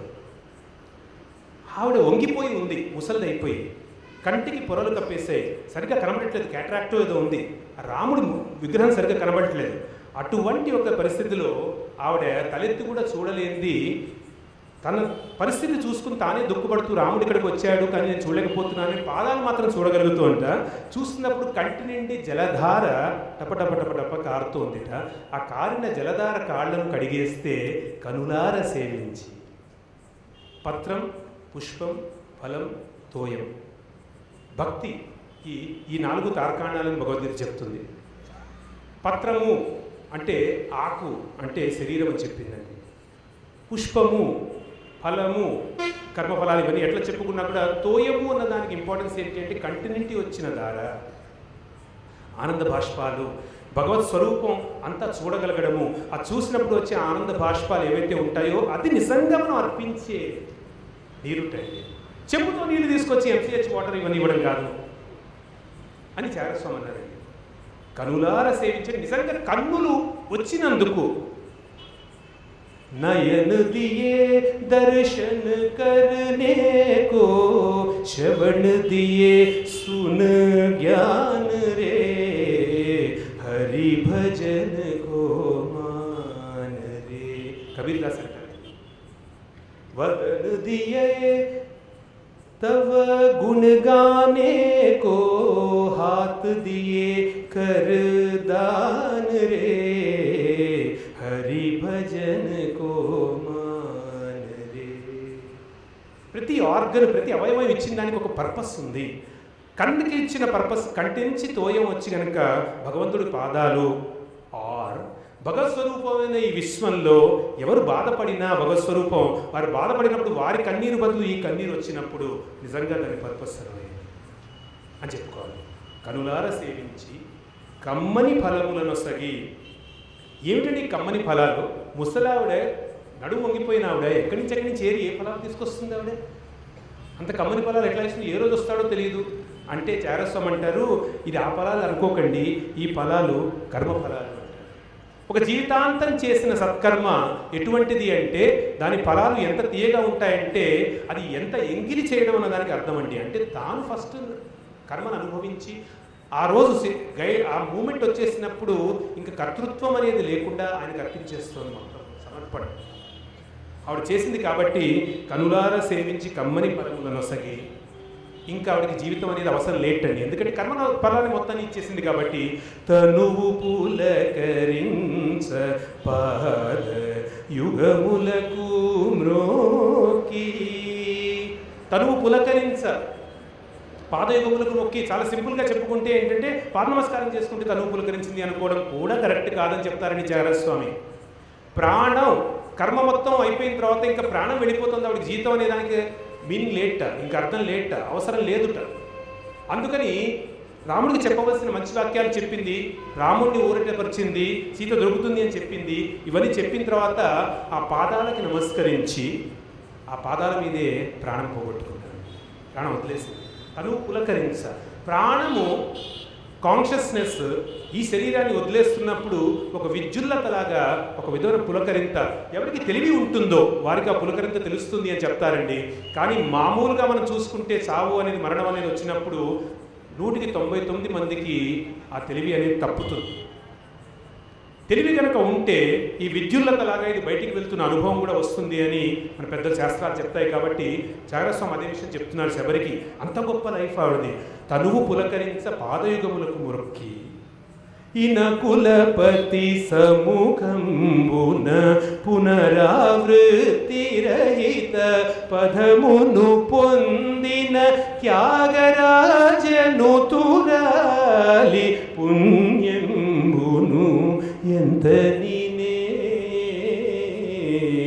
వర్ణింతును. ఇనకులపతి సముఖంలో సమక్షంలో ఆయన ప్రెజెన్స్లోనే పునరావృత్తి రహిత, ఎక్కడికి వెళ్తే తిరిగి రావడం అంటూ జరగదు అంటే మళ్ళీ జన్మ అంటూ లేని ఒక స్థితికి వెళ్ళింది. ఎంత గొప్ప విషయం! అంత గొప్ప భక్తురాలు, ఇటువంటి మహానుభావులు ఇన్ని ముందు యుగాల్లో ఇంతమంది ఉన్నప్పుడు వారిని ఇంత మనం వెయిట్ చేపించి స్వామి ఇవన్నీ చేసినప్పుడు మనకి ఓ అంటే ఆ అని పలికి మనకు అందిస్తున్నారు అంటే మన భాగ్యం, ఎంత గొప్ప భాగ్యం తెలుసుకోవాలి. అయితే ఇది అండర్స్టాండ్ చేసుకుంటే మనకి భాగ్యము, చేసుకోకపోతే ఇట్ ఈస్ అనదర్ ఈవెంట్. ఏదైనా అంతే అండి. రాముడు సుగ్రీవుడిని ఆలింగనం చేసుకున్నాడు అంటే అది మామూలుగా చెప్పుకుంటే ఒకళ్ళనొకళ్ళు ఆలింగనం చేసుకున్నారు అని అనుకోవచ్చు. కాకపోతే ఒక పరమాత్మ ఒక జీవాత్మను తన దగ్గరికి తీసుకుంటున్నాడు అని భావం కూడా చేయొచ్చు. ఏ విధంగా చేసుకుంటున్నారు అది వాళ్ళది సంస్కారం మీద ఆధారపడి ఉంది. స్వామి ఇటువంటి హృదయ ప్రస్థానం చేసేప్పుడు ఇంకొక మాట నాకు గుర్తొస్తుంది. అది చెప్పేసి ఇంకా ఆల్మోస్ట్ మనం ఎండ్ స్టేజ్లో కొన్ని విషయాలు చెప్తాను. కవి సమ్మేళనం ఒకటి చేశారండి స్వామి. అది చాలా మంచి ఎక్స్పీరియన్స్ నాకు. 1994 విజయదశమికి దసరాకి యజ్ఞం జరుగుతున్న టైంలో స్వామి ఏం పెట్టాలి ప్రోగ్రామ్ అనుకుంటే స్వామి అన్నారు, ఈసారి మన పిల్లలదే కవి సమ్మేళనం పెట్టండి అన్నారు స్వామి. అనిల్ కుమార్ గారు, ప్రొఫెసర్ అనిల్ కుమార్ గారేమో సంధానం చేస్తూ ఆయన అందరినీ, పిల్లలందరూ వాళ్ళు రాసిన కవితలు అని స్వామి చెప్పాలి, అది స్వామి వస్తారు అంటే అది చాలా మనం కవితలు స్వామి ఏడిపించేవారండి అప్పటి నుంచి. ఇది పెట్టిన తర్వాత అందరూ మన ఎఫర్ట్స్ చేసి కవితలు రాస్తూ ఉంటే స్వామి రోజు పొద్దున్న దర్శనంకి వచ్చినప్పుడు చూసి ఏరా కప్పులు ఎలా ఉన్నారు అని పిలిచేవారు. కవి అని స్వామి మనకి ఆ మాటలతో ఆయన మన బోత కొట్టిస్తారు. నిజంగా కవిత్వం కాదు అది, కానీ ఆయన మీద ఏదో రాయాలనుకుని ఒక చిన్న పిల్లవాడు తన తల్లి దగ్గరకో తండ్రి దగ్గరకో, అమ్మ నేను నీ మీద నీ బొమ్మ గీశాను అని చెప్పి ఏదో ఒక భూతంలాగా ఉన్న బొమ్మ గీసిన ఆ బొమ్మ చూపెడితే అమ్మ అబ్బా ఎంత బాగుందిరా అంటుంది. అదేవిధంగా మన కవిత్వం మనం ఏదో రాసుకుని వెళ్ళి స్వామి దగ్గరికి వెళ్ళి స్వామి ఇదిగోండి కవిత్వం అంటాం అనేసరికి ఇది మన గురించి చెప్పట్లేదండి. జంజాల బాబాయ్ శాస్త్రి గారి సిచ్యువేషన్ కూడా ఇంతే, విశ్వనాథ సత్యనారాయణ గారి సిచ్యువేషన్ కూడా ఇంతే. మనవని కాదు నేను చెప్పేది, వాళ్ళ సంగతి ఇంత. ఇంకా సింగర్స్ మంగళంపల్లి బాలకృష్ణ, సుబ్బలక్ష్మి గారు అందరూ వాళ్ళు నిజంగా తెలుసుకున్న వాళ్ళు ఎవరు అంటే స్వామి నువ్వు ఎంత నీ ముందర ఎంత చక్కగా ఆవిడ పాడారండి. శోభారాజు గారు పాడినారు, స్వామి నీ పాట పాడుతాను విని నన్ను మన్నించమన్నారు, స్వామి ఎంతో ముచ్చటపడి అన్నారు, చాలా సంతోషం అన్నారు. ఆ మహా గాయకుడికి నా కవిత ఎంత, నా గానం ఎంత అని అంటారు. Correct expression. ఆ మహాగాయకుడికి మహాగాయకుడు అంటే ఆయన పాట పాడతాడని కాదండి, ఆయన పాటే మనం చూస్తున్న సృష్టి. ఆ మహాగాయకుడికి నా పాట ఎంత, ఈ పాట ఏంది, ఎందుకంటే ఇది అసత్యం. ఇప్పుడు వస్తుంది ఇప్పుడు ఆగిపోతుంది, ఏది ఇప్పుడు వస్తుంది ఇప్పుడు ఆగిపోతుంది, దీనికి పర్మనెన్స్ అనేది లేదు, అదంతా అసత్యం. దీన్ని అసత్యాన్ని పట్టుకుని స్వామి దగ్గరికి వెళ్ళింది, ఇది ఇగోండి మన సమర్పణ అని చెప్పడం ఏమిటండి. అయితే సరే కప్పులు ఇవన్నీ మన సంతోషం కోసం స్వామి చేస్తారు కాబట్టి అందరూ వెళ్ళి కవితలు చెప్పారు. నేను ఒక 4 పద్యాలు రాసుకుని వెళ్ళాను స్వామి దగ్గరికి.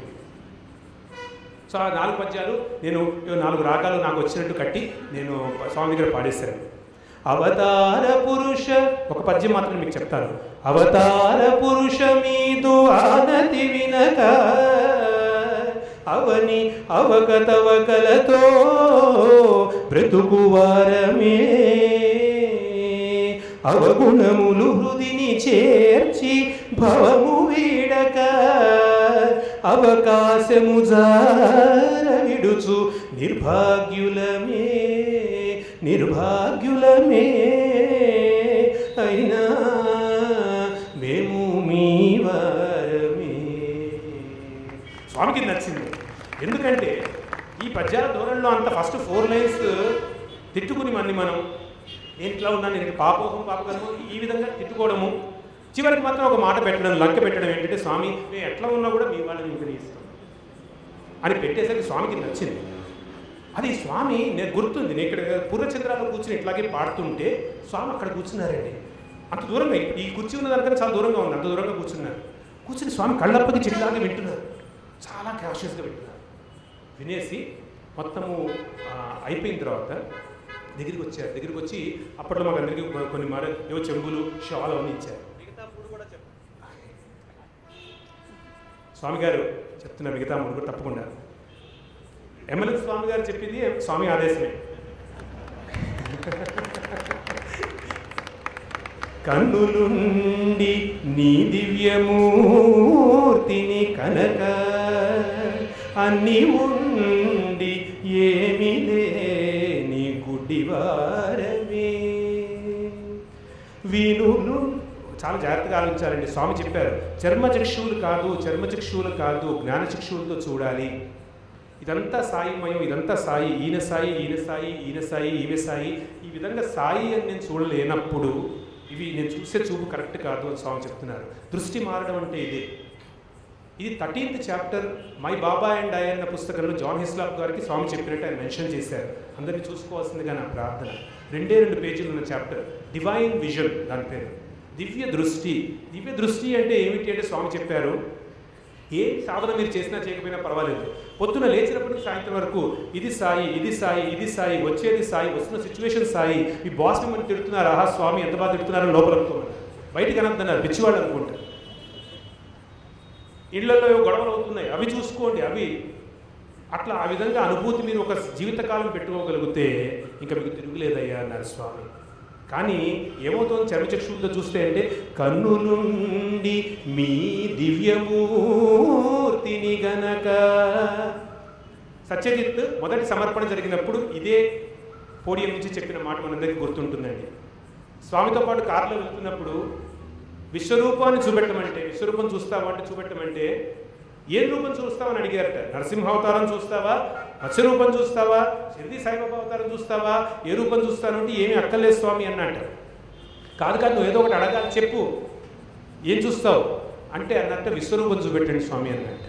విశ్వరూపం చూపెట్టండి స్వామి చల్లారిపోయినట్టు అది చేశారట. చూసి విశ్వరూపమా అని కార్ డోర్ విండో దించేసి ఇగో చూడు అన్నట్టు. పర్టికులర్ ఫామ్ అడిగితే ఫామ్ చూపెడతారు, కానీ విశ్వరూపం చూపెట్టమంటే ఏం చూపెడతారండి, ఫామ్లెస్. అందుకని దృష్టి, దివ్య దృష్టి అంటే అర్జునుడు చూశాడు అంటే మనం బొమ్మల్లో చూసినట్టు ఇవన్నీ రవివర్మ వేసిన బొమ్మలు మోసపోకండి విని అని చెప్పారు స్వామి. స్వామి చెప్పిన డిస్కోర్స్ ఇక్కడే విన్నాం మనం శివన్లో. రవివర్మ వేసిన బొమ్మలు అంటే ఎలా వేయాలో తెలియక చిత్రపారుడికి అంతకన్నా ఏమీ చెప్పలేక 1000 ముఖాలు పెట్టేసి 1000 చేతులు పెట్టేసి అంతా ఉన్నట్టు ఒక భావన చూపెడుతున్నారే కానీ అది నిజమని అనుకోవడము ఒక విధంగా మనం మోసపోవడం అండి. ఇట్లా ఎక్కువ నమ్ముతాం కాబట్టి స్వామి మనలో లేరు, ఆ ఫామ్ వెళ్ళిపోయింది అని బాధపడతాం. Is he really with form or without form? How can he be with form? If he is with form, he is not God. He is God, but he is a limited God like you and me. చాలా జాగ్రత్తగా సునిశ్చితంగా ఆలోచించాలండి.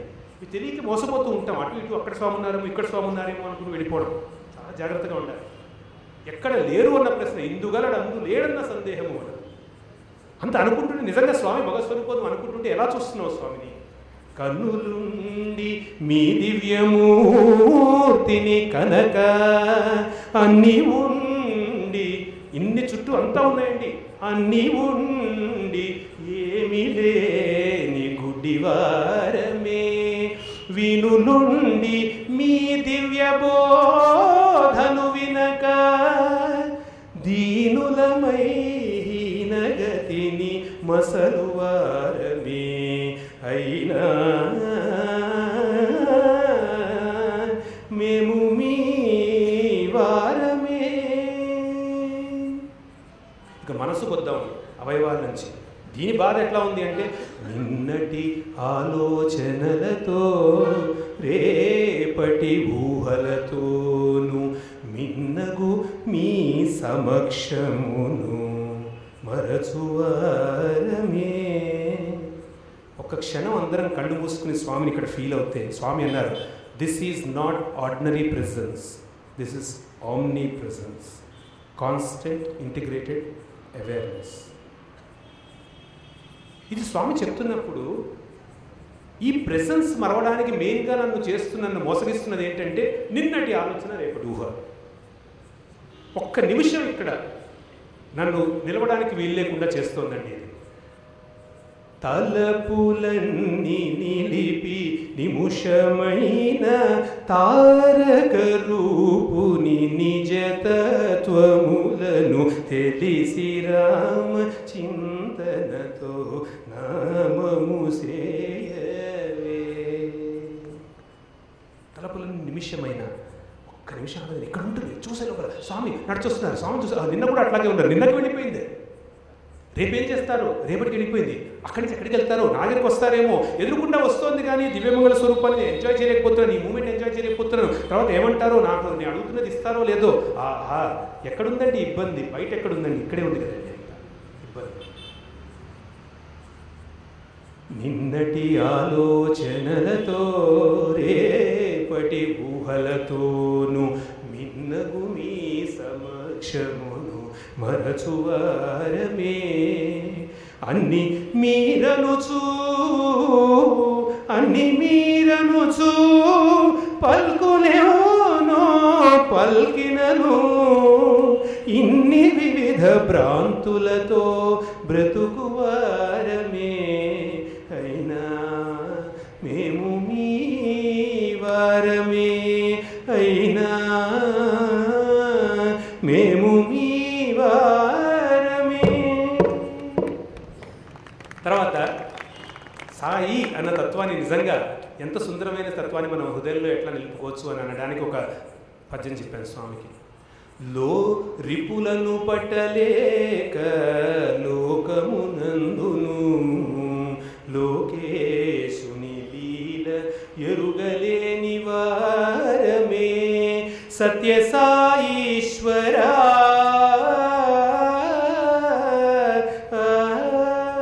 సత్య సాయీశ్వరా నిత్య సత్య సుందరా మృత్యులమై మిమ్ము శరణు జొచ్చువారమే. అయినా మేము మీ వారమే, అయినా మేము మీ వారమే.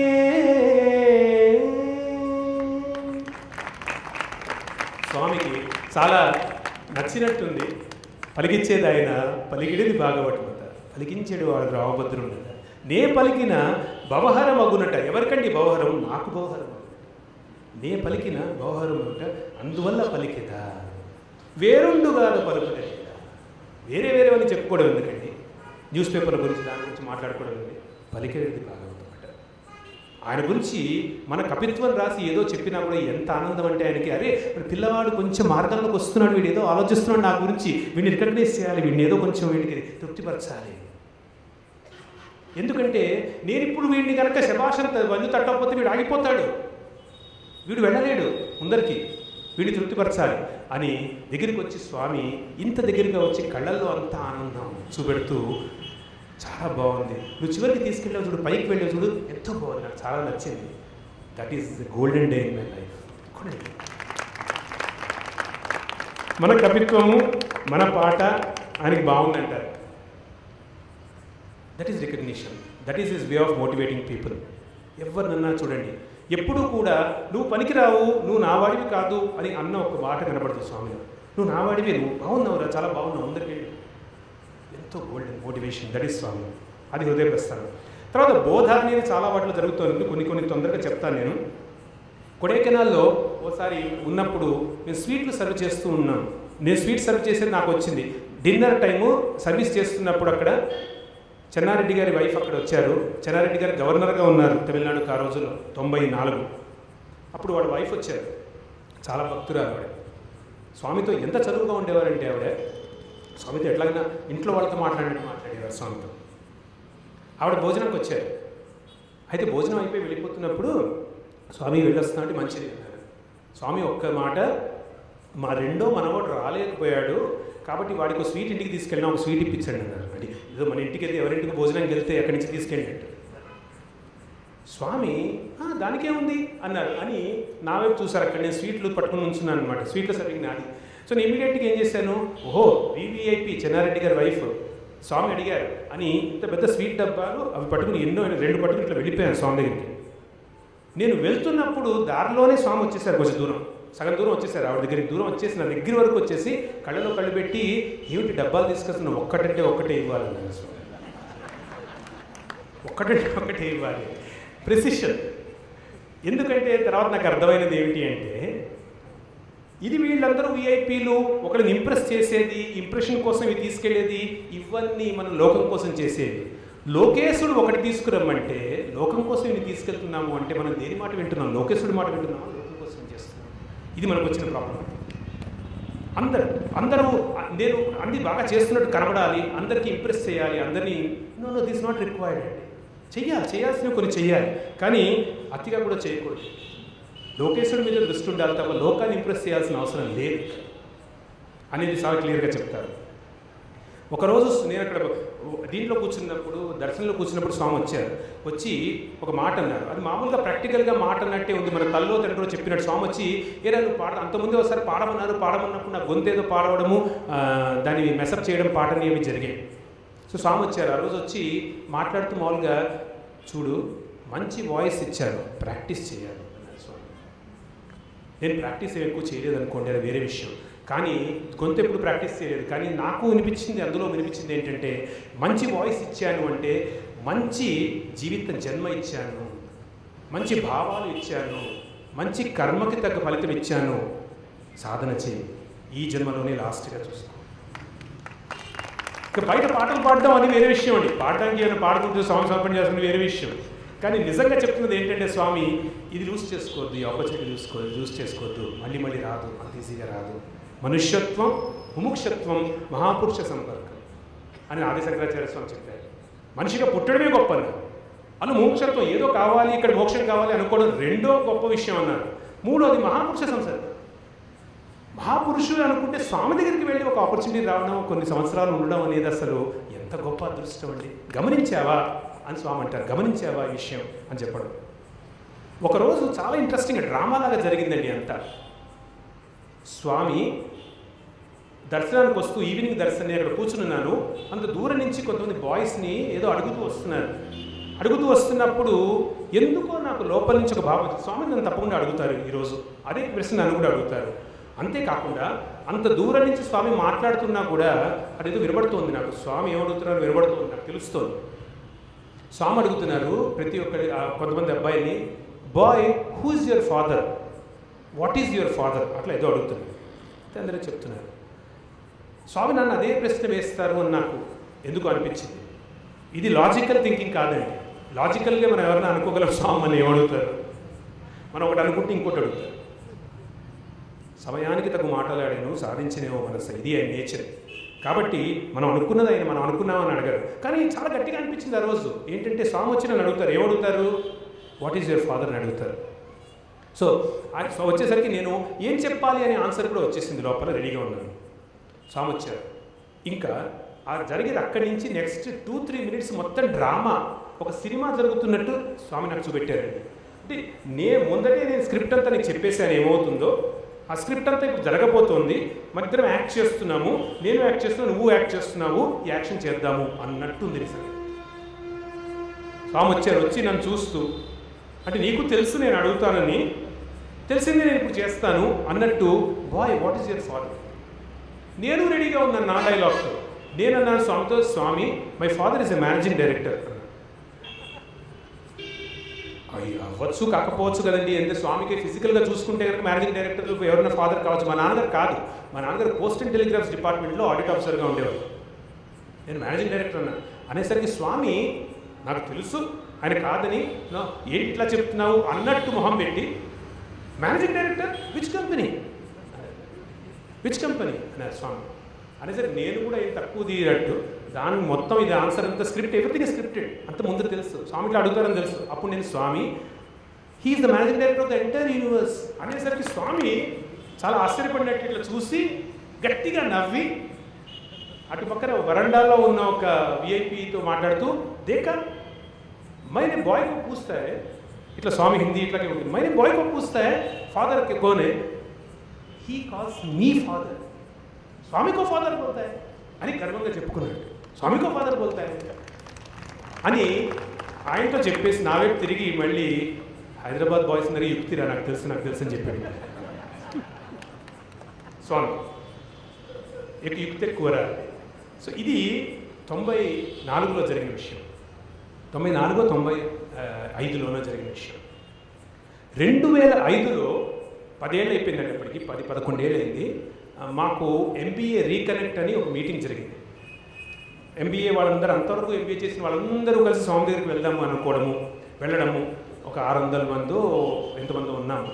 అందులో కొన్ని సెకండ్ డే థర్డ్ డే కొంతమంది వెళ్ళిపోవాల్సి వస్తే 350 మందికి ఎంతమందికో స్వామి భజన హాల్, ఇప్పుడున్న భజన హాల్లో స్వామి పాద నమస్కారం ఇస్తారు, మాట్లాడతారు అంటే అందరం అక్కడ కూర్చుంటే స్వామి వచ్చారు, కొంచెంసేపు మాట్లాడారు. వీల్ చైర్లో ఉన్నారు స్వామి అప్పటికి. తర్వాత పాద నమస్కారం అన్నారు. అంటే సరే పాద నమస్కారం తీసుకోండి అన్నారు స్వామి. అందరూ బారులు కట్టేశారు. బారులు కట్టేసినప్పుడు స్వామి చక్కగా 2 లైన్స్ మధ్యలో వీల్ చైర్ వెళ్తూ ఉంటే అటు ఇటు మాట్లాడుతూ అందరితో మెల్లిగా ఆ పాద నమస్కారం ఆ మొత్తం ఇన్సిడెంటే ఒక 45 మినిట్స్ జరుగుతుంది.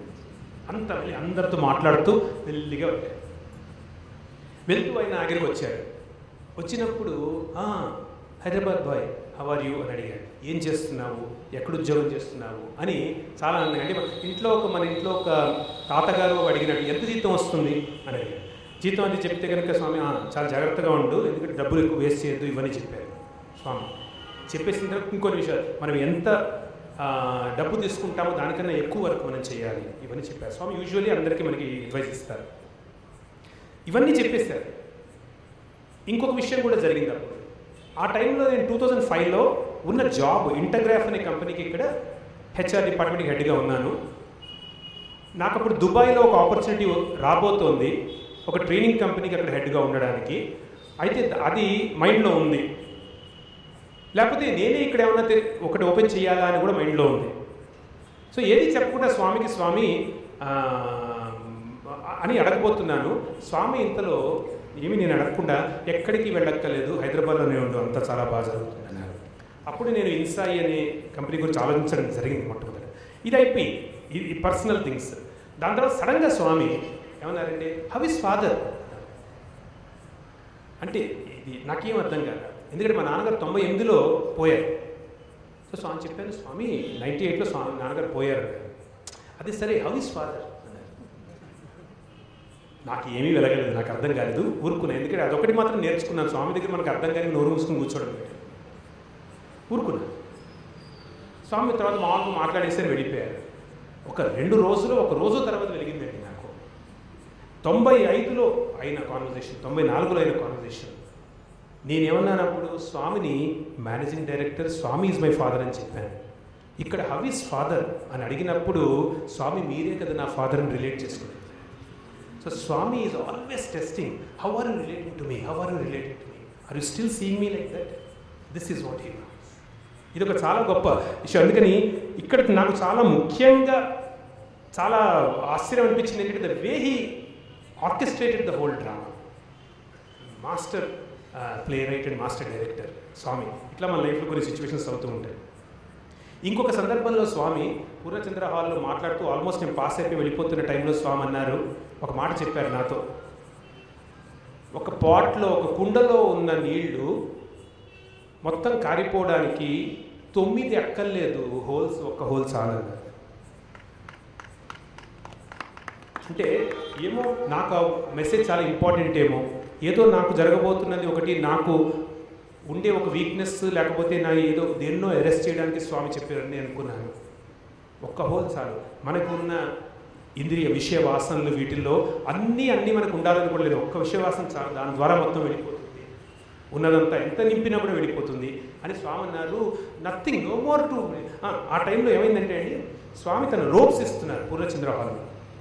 రోప్స్ ఇస్తున్నప్పుడు ఒక రోప్ ఇచ్చేశారు ఆల్రెడీ, కొంతమందికి 2 రోపులు ఇచ్చారు. నాకు మనసులో వచ్చింది స్వామి ఇంకో రోపు ఇస్తే బాగుందేమో. అందుకని స్వామి ఇక్కడ చూశారు, నన్ను చూశారు, రోపు కావాలా అన్నారు. కావాలా అంటే అవును కదా స్వామి అన్నారు. అంటే స్వామి అప్పుడు చూసి అన్నారు, ఇప్పటికే చాలా ఇచ్చాను అని. ఇవ్వలేదు నాకు స్వామి, ఇప్పటికే చాలా ఇచ్చాను, కానీ ఎంత ఇచ్చినా కూడా కుండలో 9 హోల్స్ అక్కలేదు, ఒక హోల్ ఉన్నా కూడా మొత్తం కాలిపోతుంది, జాగ్రత్త అన్నారు స్వామి. ఇది చాలా ఇంపార్టెంట్ మెసేజ్ లాగా నేను తీసుకున్నాను. ఏమో నాకు అది ఎంతో యూస్ఫుల్ అని నాకు అనిపిస్తుంది. ఇంకొకటి జరిగింది. ఒకసారి స్వామి ఇంటర్వ్యూ చేసిన తర్వాత బయట కూర్చున్నాను వరండాలోనే, ఎవరు లేరు. ఆ రోజు పొద్దున పూట జరిగింది అది. స్వామి ఇంటర్వ్యూ రూమ్ నుంచి బయటకు వచ్చిన తర్వాత ఏవో అపనమ్మకాలు, దీని గురించి ఏదో బ్యాడ్ థాట్స్ లాగా వస్తున్నాయి. బ్యాడ్ థాట్స్ లాగా వస్తుంటే నాకు చాలా సిగ్గుగా ఉంది. అక్కడ కూర్చుని స్వామి అప్పుడే ఇంటర్వ్యూ ఇచ్చారు, నేను వరండాలో కూర్చున్నాను, ఇట్లా ఏంటి వస్తున్నాయి ఆలోచనలు అని చెప్పి నా తల దించుకున్నాను సిగ్గుతో. సడన్గా చూస్తే కళ్ళు ఇట్లా కిందకి స్వామి పాదాలు కనబడుతున్నాయి ముందర. తలెత్తి చూశాను, స్వామి నన్ను ఇట్లా తీక్షణంగా చూస్తున్నారు. చూసి స్వామి, బ్యాడ్ థాట్స్ వస్తున్నాయా? Tell yourself you are not dog, you are God. Tell yourself you are not dog, you are God. ఇదని స్వామి ఇచ్చిన మంత్రం, మహామంత్రం. ఎప్పుడో అర్జునుడు ఎదుర్కొంటారు, రథం ఆపి శ్రీకృష్ణుడు భగవద్గీత చెప్పారని మనం వింటాం. ఇది ఏం తక్కువ అండి అంతకన్నా. మనందరూ అర్జునుడు. స్వామి అక్కడ తిరిగి చెప్తారు, నీకున్న బ్యాడ్ థాట్స్ అని అనుకుంటున్నావా? Don't even identify with that. ఆ మనస్సు నువ్వు కాదు, నువ్వు గాడ్. నీలో ఉన్న తత్వం వేరు, నువ్వు గాడ్, నువ్వు దివ్యస్వరూపాన్ని. ఆ విధంగా ఐడెంటిఫై చేసుకో, దీంతో ఐడెంటిఫై చేసుకో, 2 నీలోనే ఉన్నాయి అని స్వామి చెప్తున్నారు. ఇటువంటివి చెప్పుకుంటూ వెళ్తే మనకి ఎన్నో ఉంటాయి. నాకు జరిగిన ఎక్స్పీరియన్సెస్లో కొన్ని నేను సరిగ్గా రికార్డ్ చేసుకోలేక చెప్పలేకపోయానుగా నాకు గుర్తొచ్చినవి స్వామి ముందర మళ్ళీ సమర్పణ మీతో చెప్పుకోవాలనుకున్నాను. అయితే ఉపసంహరణ చేసుకునేప్పుడు మన ప్రస్థానం, మనందరి ప్రస్థానం ఏమిటి అని సప్తమ ప్రస్థానం అన్నాగా నేను చెప్తామనుకున్నాను. మనందరి ప్రస్థానం ఏమిటి, మనందరం స్వామి వైపు ఏ విధంగా వెళ్తున్నాము అనుకునేది మనకి ఇంపార్టెంట్. ఎన్ని అనుభవాలు మాట్లాడుకున్నా, ఎన్ని ఏం చేసినా అందరికీ ఉన్నవే అనుభవాలు. There is nobody special in this world అండి. There is nobody who is a special devotee or a special life. All are equally divine. ఇది మనం పట్టుకోకపోతే నార్మల్గా ఉన్న మనకున్న అర్షడ్ వర్గాల్లో మిగిలిపోతాం. ఒకరికి ఏవో జరుగుతున్నాయని వాళ్ళు మనం మాట్లాడుకోవడానికి మనకి మంచిగా వినడానికి బాగానే ఉంటుంది, కానీ ఒకళ్ళ ఇళ్లలో ఏదో విభూతి వచ్చింది, మన ఇంట్లో విభూతి రాలేదు, ఇటువంటివి మనకి ఎంత మనస్సుకి ఇవి చేస్తాయంటే అండి, వీటిని అస్సలు నమ్మద్దు. అంటే అక్కడ ఏదో విభూతి వస్తుందంటే నమ్మద్దని అట్లా అనట్లేదు నేను, తప్పుగా అర్థం చేసుకోండి. మీ మనస్సును నమ్మద్దు. ఏ మనస్సు కంప్లైంట్ చేస్తుందో, ఏ మనస్సు మామూలుగా జలస్ ఫీల్ అవుతుందో, ఏ మనస్సుకి అర్షడ్ వర్గాలు పట్టుకుంటున్నాయో వాటిని నమ్మకండి. అమ్మో, దాన్ని పట్టుకుని మనం వెళ్ళలేము స్వామి దగ్గరికి. You are Swami's child. Everybody here is Swami's child. There is no doubt about it. There is nobody who special. Everybody is Swami's child అన్న నమ్మకం మనం పెట్టుకుని వెళ్ళాలండి. లేకపోతే ఒక ప్రాపంచికంగా ఏం చూస్తున్నామో అట్లాగే చూస్తాం స్పిరిచువాలిటీని కూడా. దీని నుంచి మనం దాటి వెళ్ళొచ్చు. అందుకని ఉపసంహరణ నేను ఏ విధంగా చేయాలనుకుంటే, మన ప్రస్థానం ఏ విధంగా ఉండాలి అనడానికి, మనందరినీ ఆబాల గోపాలాన్ని కాచడానికి వచ్చిన గోపాలుడు సాయి. అందుకని ఆ సాయికి కొన్ని భావాలు మనం చెప్పుకుందాము. జయ జయ సాయి జయ గోపాల, జయ గానలోల సద్గుణపాల, జయ జయ సాయి జయ గోపాల. నీ మహిమలు తెలియగమేమెంత, అహరహములు తపించిన కొంత, నీ మహిమలు తెలియగమేమెంత, అహరహమును తపించిన కొంత, సన్నిధి చేరి శరణను వారల కన్నియు నీవై బ్రోతుగా, సన్నిధి చేరి శరణను వారల కన్నియు నీవై బ్రోతుగా, జయ జయ సాయి జయ గోపాల. వేదాంతము సర్వ శాస్త్రముల సారముగా ఆద్యంతము నీవే అవధులు నీవే నిరవధి సుఖదాయకుడవుగా నిజ భక్తులగాచి శాంతిని ఒసగి పరమును లాభించెదవివే అజరుద్రులు పొగిడే బ్రహ్మస్వరూపము మనుజాకృతిలో వెలసేవుగా ఓం శ్రీ సత్యసాయి బాబాయ నమః. ఓం శ్రీ సత్యసాయి బాబాయ నమః. ఓం శ్రీ సత్యసాయి బాబాయ నమః. ఇంతసేపు మీరందరూ కూర్చుని ఈ అనుభవాలు కొన్ని మీ ముందర ఉంచినప్పుడు విన్నందుకు ఎంతో కృతజ్ఞతలు. స్వామి ఇచ్చిన అవకాశం, సాయి బ్రదర్స్ అందరు ఇచ్చిన అవకాశం, ఒకటే ఒక్క యాక్షన్ పాయింట్తో, ఒకటే ఒక్క చక్కని గట్టి కన్విక్షన్తో వెళ్దామండి.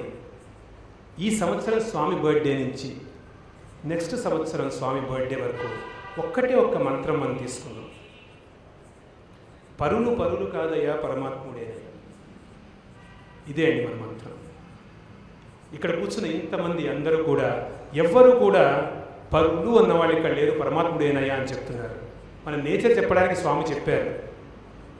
కంటి గుడ్డుకు కాటుక అంటనట్లు, జిడ్డు ఎవ్విది జిహ్వకు సోకనట్లు, బురదనంటని తామర పువ్వు ఉన్నట్లు దేనిని అంటక ఉండుటే అదే ఆత్మ. ఇది స్వామి చెప్పింది. ఈ తత్వం మనందరిలో ఉన్నప్పుడు, అది దేనికి అంటనప్పుడు నిజంగా ఇదంతా ఎవరిదండి, ఏమవుతుంది, ఎవరి తత్వం? మనం అనుకుంటున్న ఈ వేరే వాళ్ళల్లో ఇట్లా ఉన్నారు, గర్వంగా ఉన్నారు, దీంట్లో ఉన్నారు, నన్ను అంటున్నారు, కోపంగా ఉన్నారు, క్రోధంగా ఉన్నారు, ఇవన్నీ చాలా పైన ఉన్న చిన్న చిన్న టుమ్రీలు. పట్టించుకోవద్దు, దాన్ని చూడద్దు అస్సలు. పరులు పరులు కాదయ్యా పరమాత్ముడేనయ్యా. ఈ మంత్రం పట్టుకుందామండి. ఈ మంత్రం ఒకటి పట్టుకుంటే మనకి అది సాధనా మంత్రము.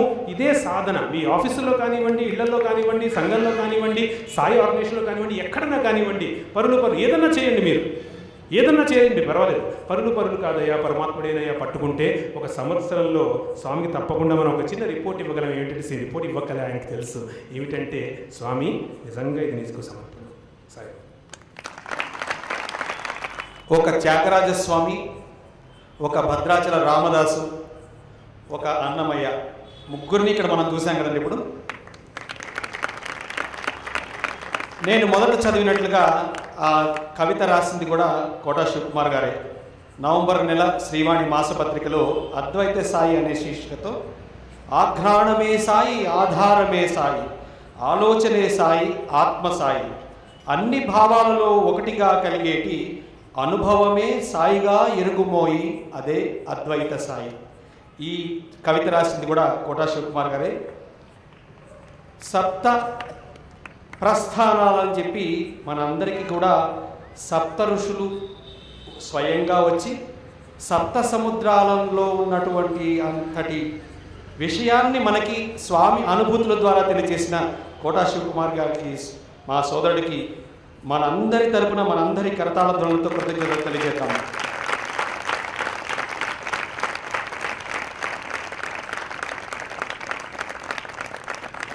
నేను ఎప్పుడూ చెప్తున్నట్లుగా స్వగృహే పూజ్యతే పితరః, స్వగ్రామే పూజ్యతే ప్రభుః, స్వదేశే పూజ్యతే రాజా, విద్వాన్ సర్వత్ర పూజ్యతే.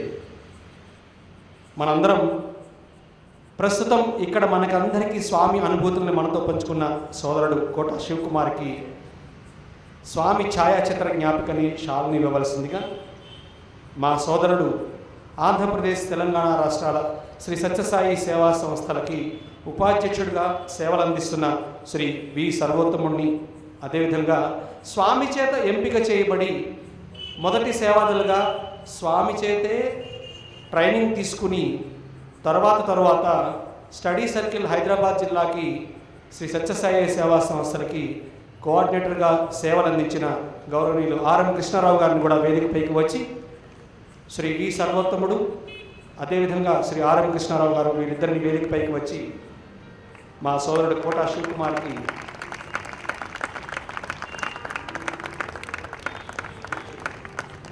ఛాయాచిత్ర జ్ఞాపికని ఆర్ఎం కృష్ణారావు గారు ఇస్తున్నారు.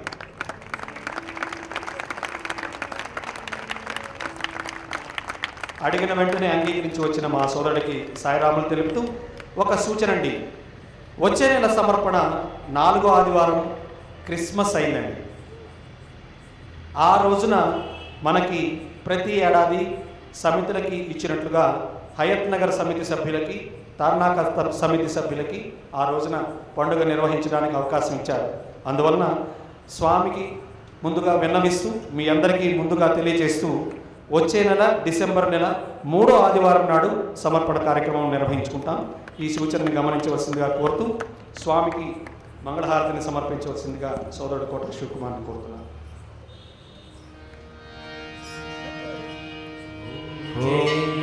जगदीश हरे स्वामी सत्य साई हरे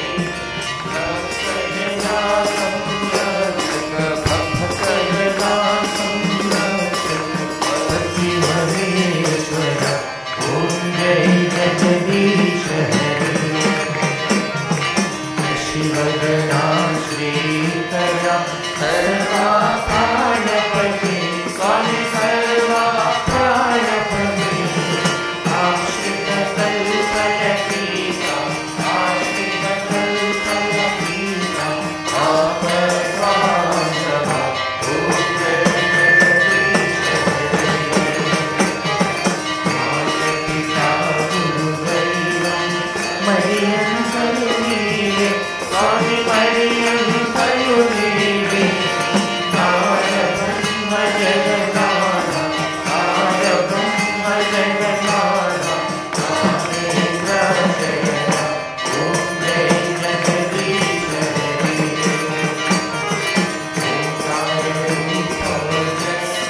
साई महादेवा सत्य साई महादेवा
समस्त लोका